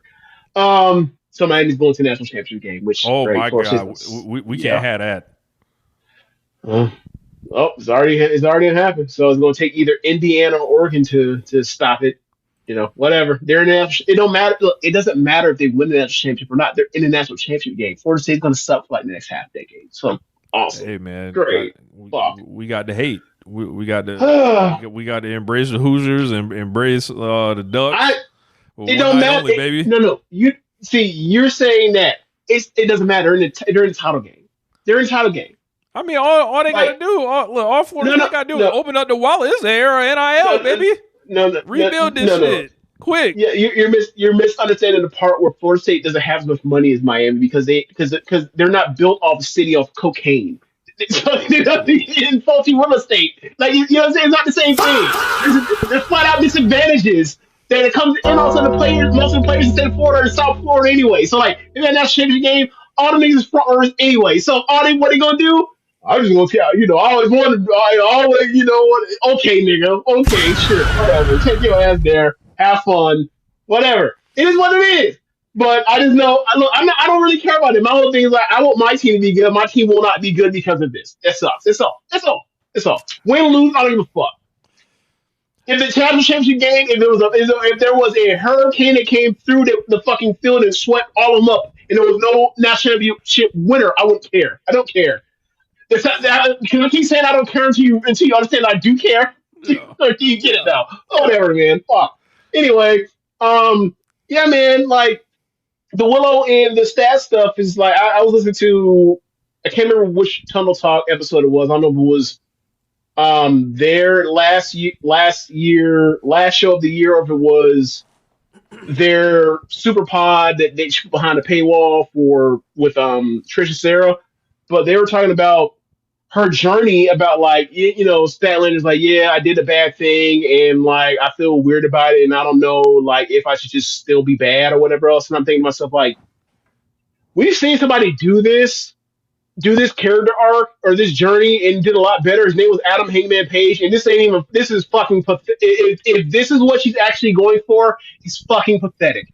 So whatever, by comparison, anyway, right? So I was like, I just don't. It don't work. And then they come out and they beat Willow beats Mercedes to get back her TBS title, and then out comes Statlander. Now they're happy. And it's like, y'all had all this opportunity to actually, whatever else, and this is what makes you, because y'all both are happy. Like, she betrayed you. There was nothing. She said, like, there was no, whatever, man. It's so half baked. That's the main thing. This whole entire role, Willow and Statlander, where they turned her heel, turned her back face to face Mercedes, and then had her in limbo all the time. Did the thing with Marina and John Moxley, whatever else, where they teased that she was going to turn on Harley or whatever else. And then her ultimately ends up being the tag partner of Willow. It's like, all this shit was like, can you just get into a room together and figure out where you actually want to do with their relationship, as opposed to, and actually have meaning behind it, as opposed to this is just stuff that's happening. It feels like this stuff that's happening, as opposed to it's actually a concrete plan. And like, it sucks because this is supposed to be one of the most important things that happened in the women's division, and below Mercedes and below Toni Storm, not much care at all. Yeah, it's just not much care. It's not much like, care. What direction is it? Like, and now flip that to the men's side, the partnership with Swerve and Hangman, where they are beating the hell out of these niggas in these no rules matches of late. With Swerve and Hangman, it's like, okay, they had Hangman essentially drop the belt off to Joe, which who dropped it to MJF. They have Swerve's whole return in service, essentially, of MJF at the end of the day. Mm-hmm. These guys are kind of just left out in the cold now to fight the ops, and they do the street fight last night, and you basically get to see Heyman finally kill Hook.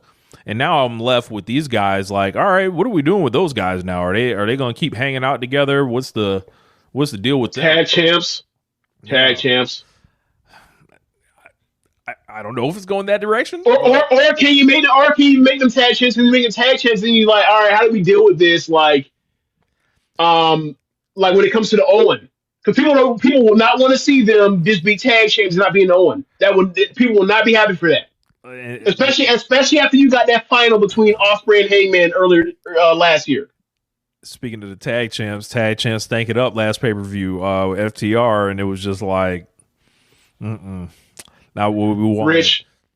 Rich, that's FTR doing charity for them fucking guns. They've been doing it the whole time. Remember when Dax was out here talking about he believes that the Guns are going to be one of the best tag teams of all time or of their era or whatever else, and I was like, he's out of his fucking mind. They've been doing charity ever since Collision started. They've been doing charity with Bang Bang Gang Dax the whole time. And this time, it's not Jay White and Juice Robinson. It's Juice Robinson and fucking Austin Gunn. Dax is currently on Twitter talking about who should we face next, and listing Swerve and Hangman, Proto Sheeta. That man's hunting for opponents right now, James. But I want to see those matches, by the way. But yeah, we'll. I'm gonna say the problem is he do the matches. Problem is they do those matches. They got to come up with belts. That there is that, and then I'm gonna save the Swerve and Hangman thing because that's one of my 10 things that I wrote down or whatever. Mm-hmm. Did you make a list? No, I've got 10. I think that'll cover us. Okay. So I guess we should get into it now. All right. I guess these are 10 things that I'm interested in, or I'm watching, or are agendas, or just important things that I'm looking forward to in 2026, or I've got my eye on. So, one, where does Chris Jericho land? Because obviously he has not shown up anywhere yet, as they thought that he may appear in WWE for the night on Netflix or whatever. And they were doing these break the walls down teases, and then no Jericho there. Is there injury time added? Is there whatever the fuck? What's going on here? I don't know. Don't you think that already been tapped on by now, since he's been on TV for over half a year? You would think. Yeah. Yeah, I'm like, well, where does he land? What does he want to do? Because ultimately, he's valuable, and That's true. the longer he has this absence or whatever, the fresher he's going to be wherever he hits. And if he goes to WWE, he just walks in there. They do break the walls down. They'll fuck him up eventually because they fuck everything up. But yeah, there will be this like 3-week period to where you're going to have to answer questions about why you let Chris Jericho leave AEW. And then it's going to be like awkward. Like, because Jericho's going to basically drop his Talk of Jericho episode. He's going to do whatever his gimmick is in WWE or do something, whatever. Or it's the other way. He shows back up to AEW. And it's like, all right, well, what do you do here now? I don't know. Or the third option, TNA on AMC. You believe he'd do that? They ain't got enough money for Chris Jericho. Right. But yeah, so I'm gonna be interested to see where Jericho lands.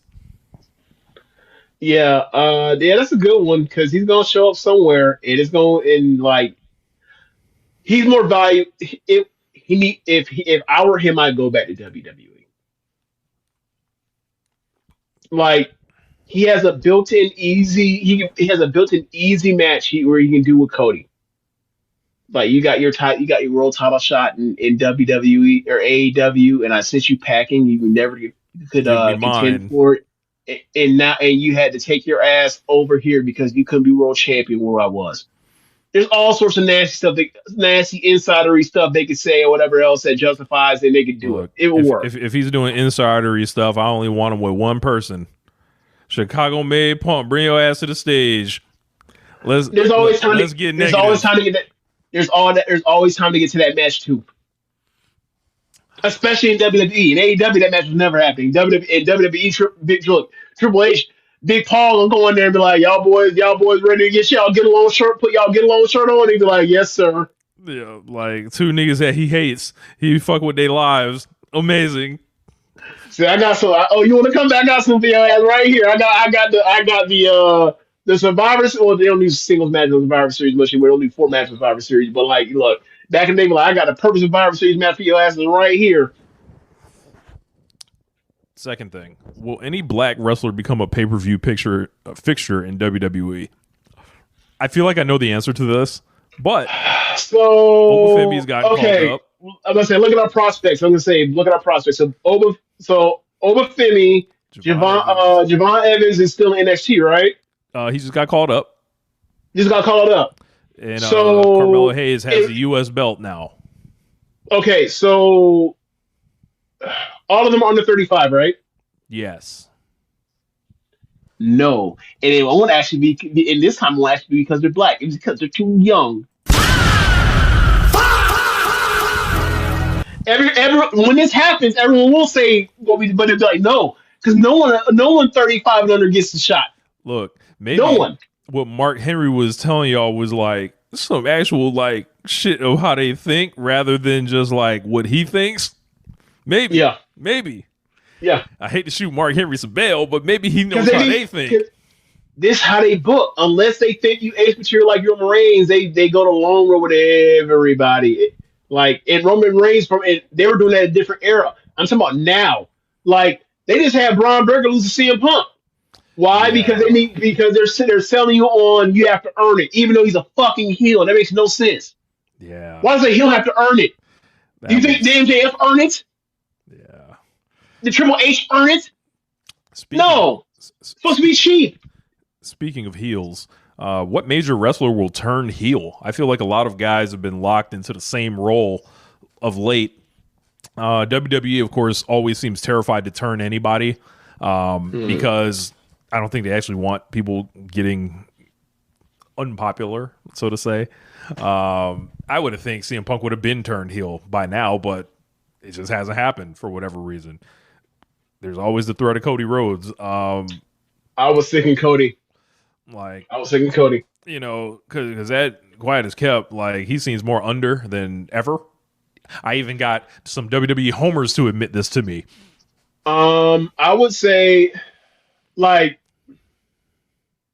If they do that match for Roman, Roman's gonna get that win back. That'll be And, interesting.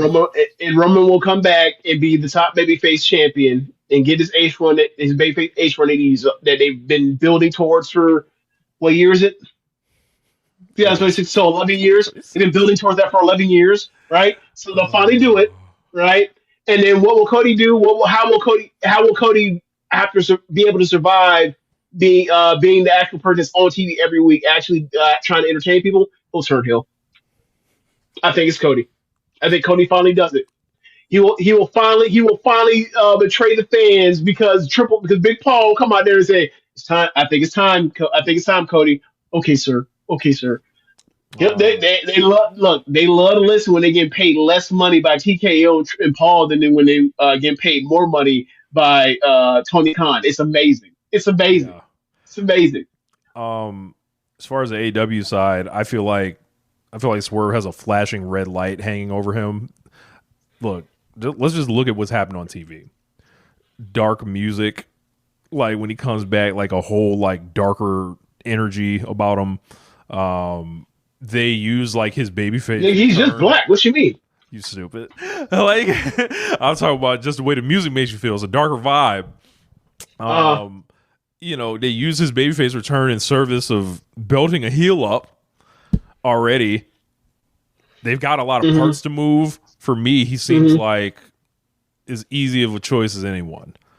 Like, yeah. Just look at all the surrounding factors. Like, there's going to be, I think, you know, plenty of opportunities to get these chess pieces moving. And for me, he jumps out as somebody that I think they're probably going to look to do something with. Okay. I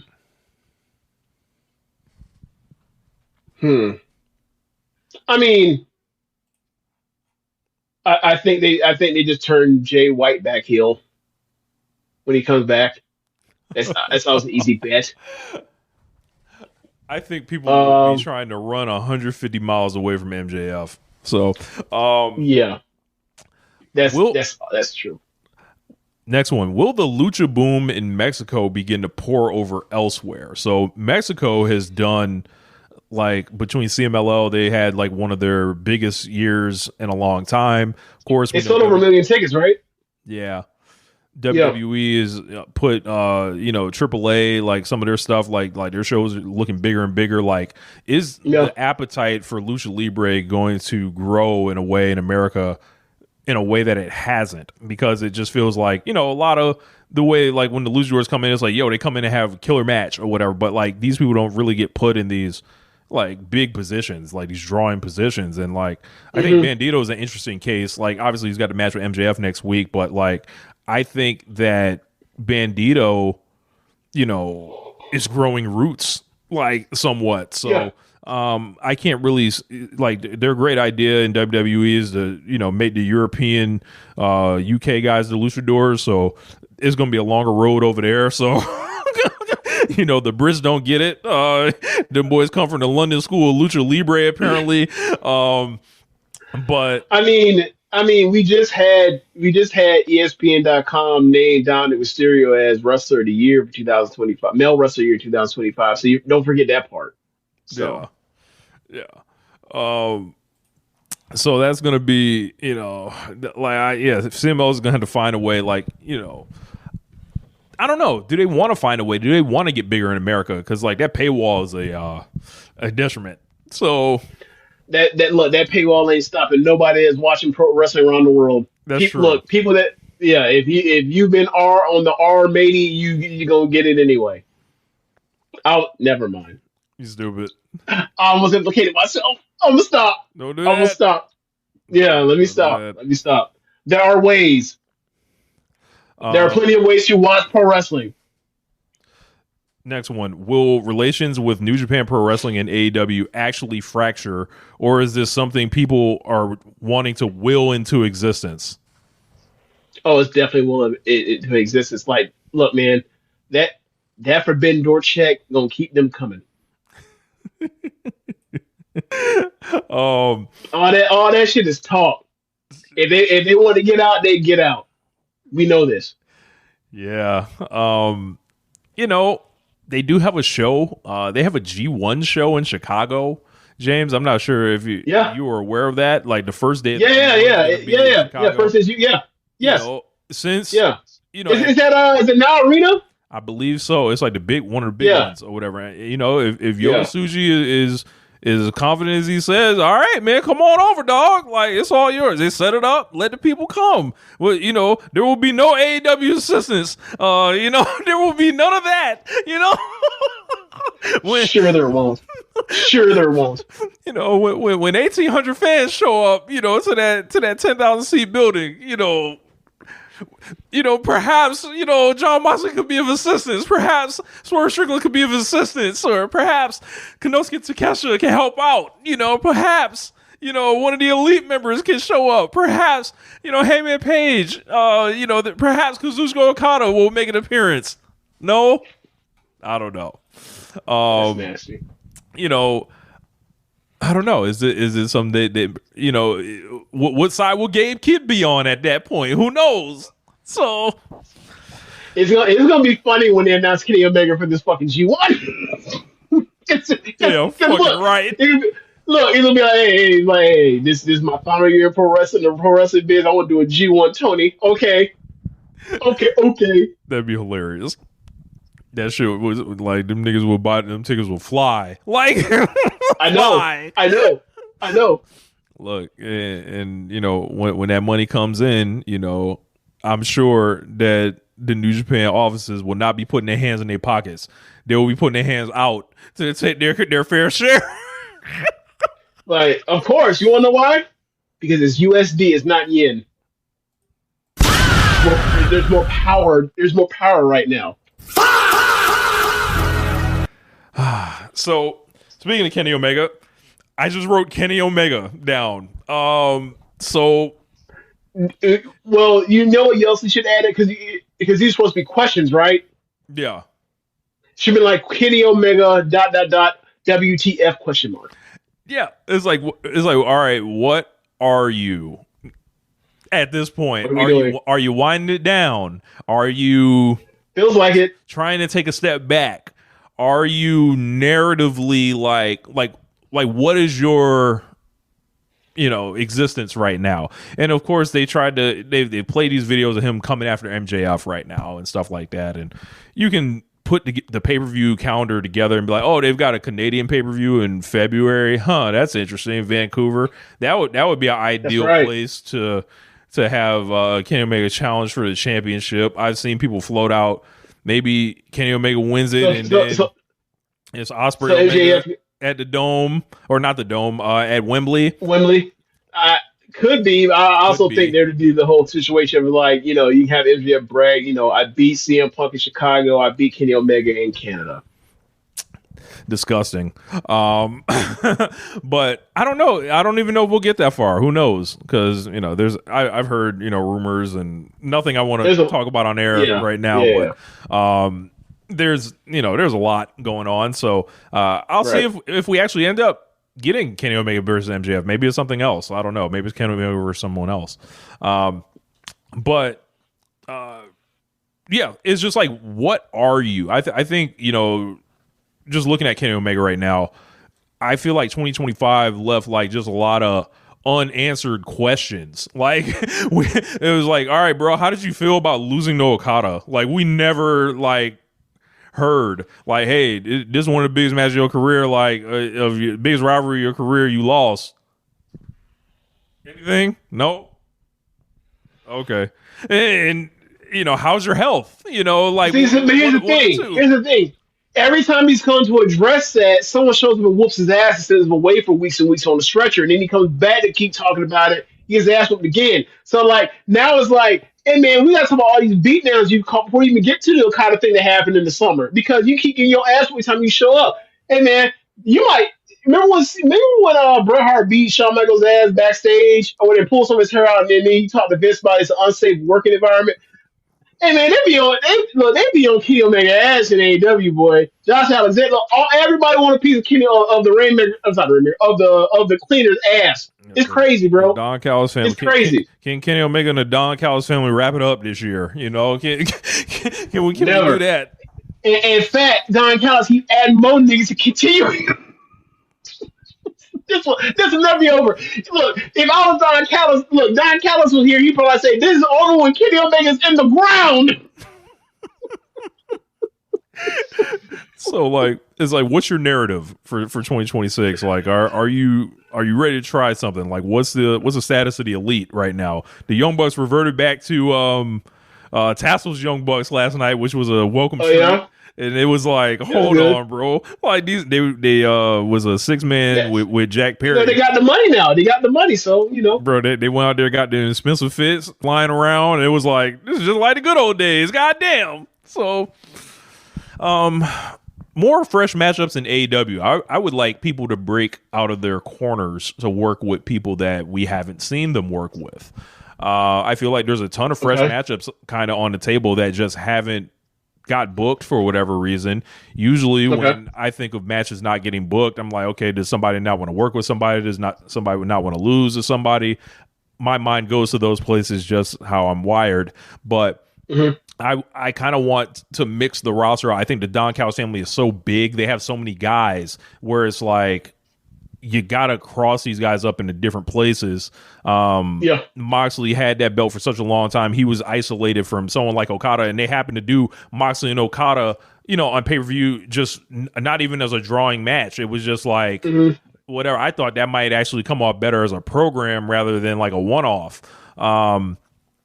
You got Darby Allin, who's around, who can wrestle a number of people. I am rapidly becoming out on the Darby Allin character.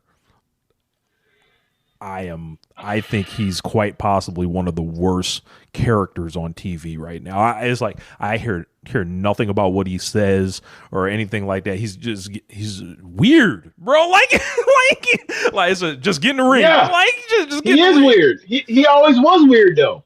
Yeah, but it was like seemed like to be like this art in it. Now it's like this like delusion kind of. I feel like it's like I don't feel like the message is like he has no goal right now. He's just like wandering around aimlessly, kind of. He wants to beat the Death Riders and shit, right? And he wants to knock them all out or whatever. But I'm just like, I don't know. Like there's just something ain't clicking for me. I think we're going to end up with Jon Moxley becoming the new Sting to Darby. I think that's what's going to happen. But we'll see. Let's see. Swerve and Hangman, where does this pairing land? Will the promotion continue to run from one of the biggest matches they have? And do it for the world title. That's kind of like the thing. I'll say this. Back when they were having those matches or having those matches quick succession, I was like, they're doing the match too often. Hey, it is 2026. Their last match was the end of 2024. It's been enough time. They can get back. They can revisit it now. They've done some multi-man stuff. They've teamed up now. They've squashed the beef. They've kind of brought it to another. They're kind of different guys now in 2026. Obviously, than they were in either 2023 or 2024. I'm interested to see does this lead to like a long-term team? How people are going to react to this? Do they feel this is like all gone down too quickly? Do they need to put more into the lore? I feel like if you paid attention, the lore's there. Like at this point. You add. Here's the thing: how much more lore can you add to the thing before they start fucking each other? So you gotta relax, because bro, when they did that, when they hog tied MJF. Oh, we didn't talk about that segment. When them two niggas hog tied MJF. And Swerve says and shit about bringing the best out of everybody, including my opponents, my rivals. And he stared into Adam Page's eyes, and Adam Page stared back, and the crowd yelled, "Kiss, kiss, kiss!" I was like, "All right, niggas, all right, man." The Tumblr, the fanfic has gone overboard with this now. Now we're even the fans in the arena are bringing this up. Like, hey man, y'all, I don't know what to tell y'all, man. I don't know what to tell y'all. Look, We didn't talk about that whole segment, but that whole segment was designed like they just like buried that nigga MJF. Yes, they did. Yes, they did. They kicked his ass in, boy. Oh, it was great. I loved it. So up next, will I care about anything in WWE at all? I will. Consider these factoids. John Cena is already retired. Yep. Not that I really gave a fuck like about Cena or whatever. He's been retired for like 6 years. Right. 7 years. Their product is absolutely miserable to watch on every level. Like, just aesthetically. Like when you talk about how they lay out the shows, like boring, lifeless, boring, soulless, bad storylines, bad wrestling, and then like, okay, now they're putting. I wouldn't even say bad wrestling. I would just say like crummy wrestling. They're putting the tentpole mediocre wrestling, if you will. They're putting the tentpole pay-per-views in Saudi Arabia now, right? And I've not engaged with the Saudi Arabia shows, so in many years, obviously their new way to distribute the pay-per-views like is on the ESPN thing, which I'm not paying for. Like I'm just not doing it. Like I would have to watch such a thing. I would have to find ways to do it against the law. So that's like kind of where I'm at in my life. I'd rather just pay for the services and make sure everything runs correctly and there's no bad links or anything. Rather than deal with like, oh, I done shut my computer down. Like, but what else? I have no urge to see either one of the world champions against like who they look to be programmed with, like another Cody and Roman Reigns match. I mean, I'll watch, but it was like, will I really care about it? Probably not. No, I think their women's division is like what the fuck is happening there? Every other day, I see some clip of like Julia doing a move to no reaction. Jade's a champion who doesn't defend the belts. CM Punk barely defends his belt. He wrestles against Braun Breaker, drops him on his head and shit like that. Yeah, no. That was on Braun Breaker. No.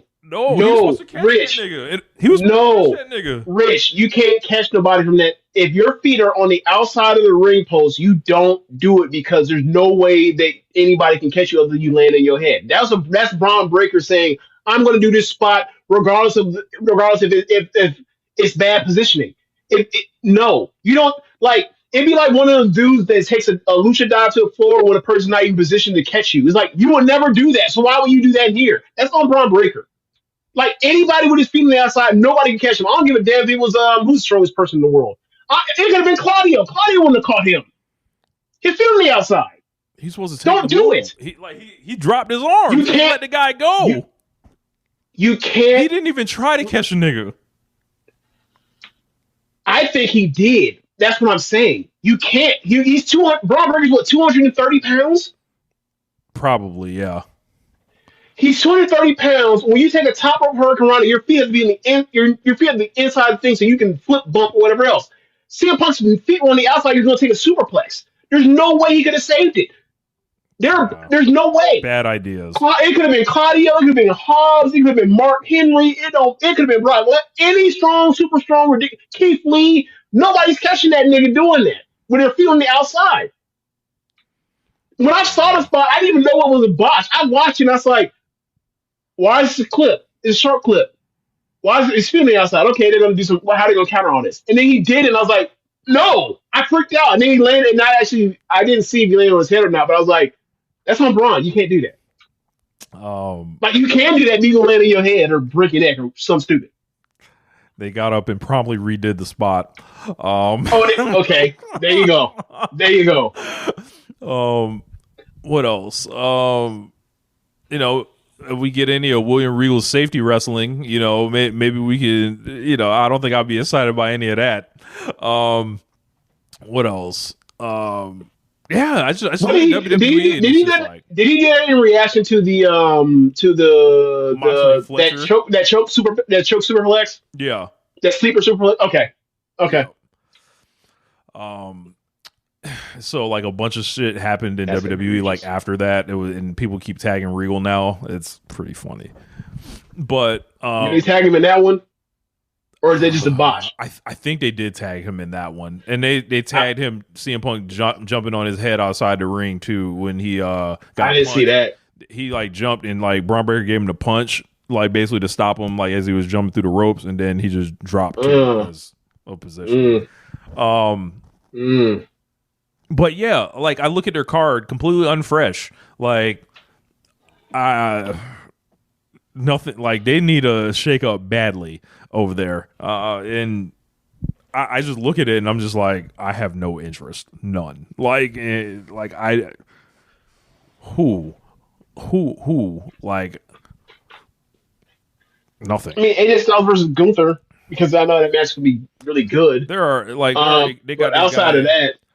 I feel like Gunther should be like killing everybody and probably be the champion, but they've got this guy walking around laughing at people the whole time. So you can see they've got plenty of ideas, you know? Yeah. And lastly, MJF. For me, this is the make or break part of the early run for his career. So 2019 through 2022, I thought MJF was phenomenal.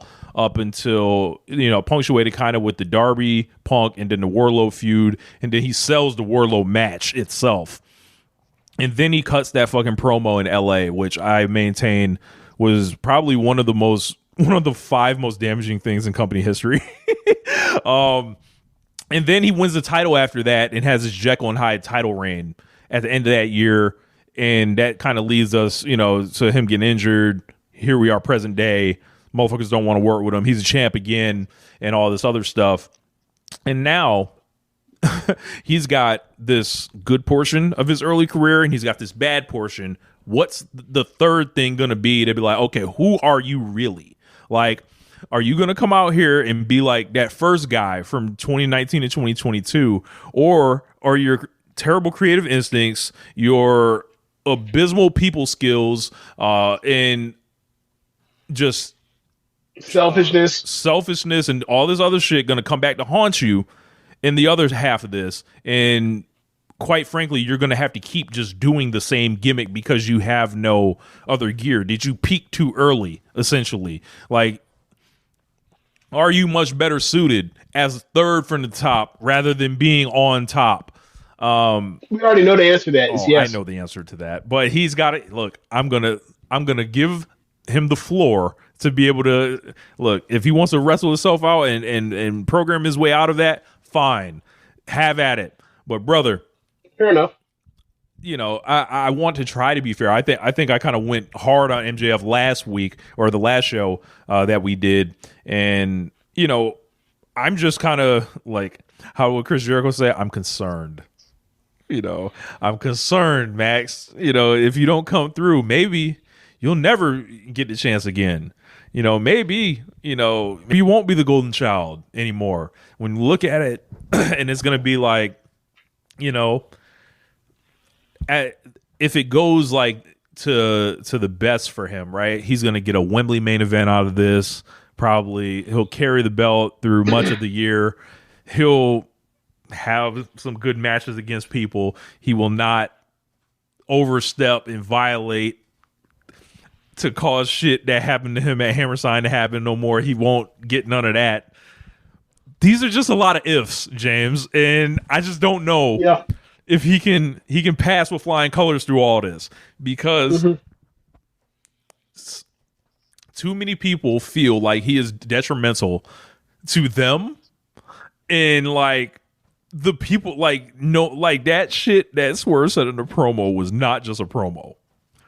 What are you talking about? You like, people feel you make people worse. Like like they do not benefit from you. It like that shit.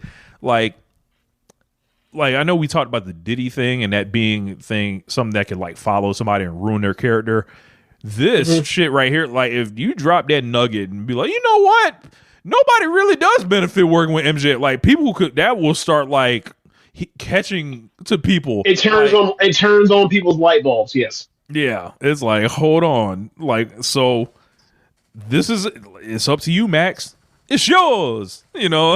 So I think those are the 10 things that I think I'm kind of got my eye on this year. Yeah, that's a good 10. That's a good 10 list. That's a good one. Sure, there's something I missed, but if there's things that you guys have, feel free to join in the Discord and discuss them with us. Yeah. Oh man, I think it's a good show coming back. It's a good show. Yeah. I think what we need to do this year is I think we need to kind of get back into Japan. I mean, the way it's looking right now. The way it's obviously, looking, it's looking right now. Now, if shit turns back to a pumpkin, then it is what it is, right? Oh, like we will, we will leave for Trish and Sarah to cover Noah. We're not going back over there. Don't do this. I'm not. Don't do this, Sarah. Look, she chose what she chose. She's going over there and watching Naito and Noah. God bless her. Good luck with that. Shout out to everybody. I heard they had a great time in Japan. I'm still waiting for all the stories. Everybody's kind of, I think, still asleep on their way back and all that. But another year for Social Suplex. Let's, run it up. Let's continue running it up. But yeah, I'll see. I still got to watch New Year's Dash, but look, if I don't watch it by the end of this week, I'm already be behind the 8 ball. Hey, and I said this on Doc's show. I was like, look, if you get a good or great Wrestle Kingdom, like it feels like okay, you can. Maybe it's a good omen for wrestling, right? Because we had a couple years where it's like, oh, we have a down Wrestle Kingdom, and it's like you limp into the year, it just don't feel right? Yeah. This is how it should feel. It should be a great Wrestle Kingdom, but we'll see how it goes. Regardless, to me, for the last few years, regardless of whether New Japan, Wrestle Kingdom, up or down, like you get to those New Beginnings shows or whatever else, is like, okay, this is fun, and then you're like, all right. Fantastic Mania runs through after that, and he's like, okay, now it's time for New Japan Cup, then the anniversary show, and it just you know what the year is like. So, you take it for what it is. But like as you mentioned, like we'll see what they got for Yota Tsuji out the gate. We'll see. Yeah. We'll see. But he really has captured my attention with this whole run. I'm loving what he's doing. They basically are like, we fucked up so many things over the last 6 years. Let's just roll them all back. Fix them all. Like, look, in a way, this man is making New Japan great again. I know. That man, he's trying to cut this shit off. Isolation. Yeah, we are going back. We're going back to the traditions. It's funny. But yeah, I think that's it, man. All right. Thanks for listening, y'all. If you're watching from the stream, be sure to go to hit us on the Cash App and all that, because Super Chats are still broken. I'm still fighting with YouTube. Okay. Yeah, all that, and also you want to also do this, you can just go to the red circle link in the show description when the podcast is up, and you click on there and you donate there. And also in the show notes, you can, if you haven't, you can get the link to FOH from last year, or from last few weeks, a month ago, and check that out. Also going, still hot off the presses, still spin hot fire. And be sure to listen to other shows on the network. Besides One Radio, you have Keepin It Strong Style. I almost said the Ricky and Clive show. Shout out to Ricky and Clive, but not no more. If y'all want to come back, y'all want to beat them in together, y'all always welcome, of course. I miss y'all. I don't think I've talked to Clive in forever. Jeez. Anyway, to Insider. All things Elite, AEW Match Guide, Instant Adventures, Wrestling Hour Chris Things, the Trish and Sarah Wrestling Podcast, and Total Talk. Thanks for listening, y'all. Later. Peace.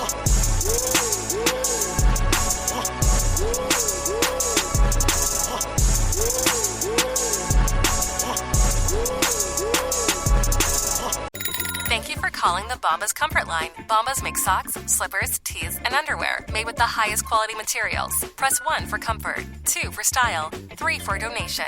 You chose style. Bombas is styles for whatever you enjoy. You can run in Bombas, lounge in Bombas, dress them up, dress them down, but always give back in Bombas. Because with every item purchased, another is donated. Bombas, comfort worth calling for. Go to bombas.com/audio and use code AUDIO for 20% off your first purchase. That's BOMBAS.com and use code AUDIO. If you're a podcast host, listen up, this one's for you. My name is Allie Jackson. I'm the host of Finding Mr. Height, a dating and relationship podcast that I've been doing for 4 years now, sharing my positive and practical approach to dating that's built on my own life experience. And I wanted to share another experience that I've had, my secret behind monetizing my show. It's called Red Circle, and I was just telling my colleague about how much I love their platform. With Red Circle, not only am I getting a seamless hosting experience, but I also love the support I receive in ad sales. It's not just typical ad sales either. It's targeted opportunities based on my show and my life. And the platform is super simple. You just set your preferences and Red Circle matches you with sponsors that align with your show. You can vet every opportunity and their platform gives you great analytics. More recently too, my Red Circle team has brought me opportunities outside of my podcast on social media to really augment the podcast partnerships, bring them full circle. I just can't recommend them enough. If you want to give it a try, go to redcircle.com to get your free trial. That's redcircle.com for a free trial.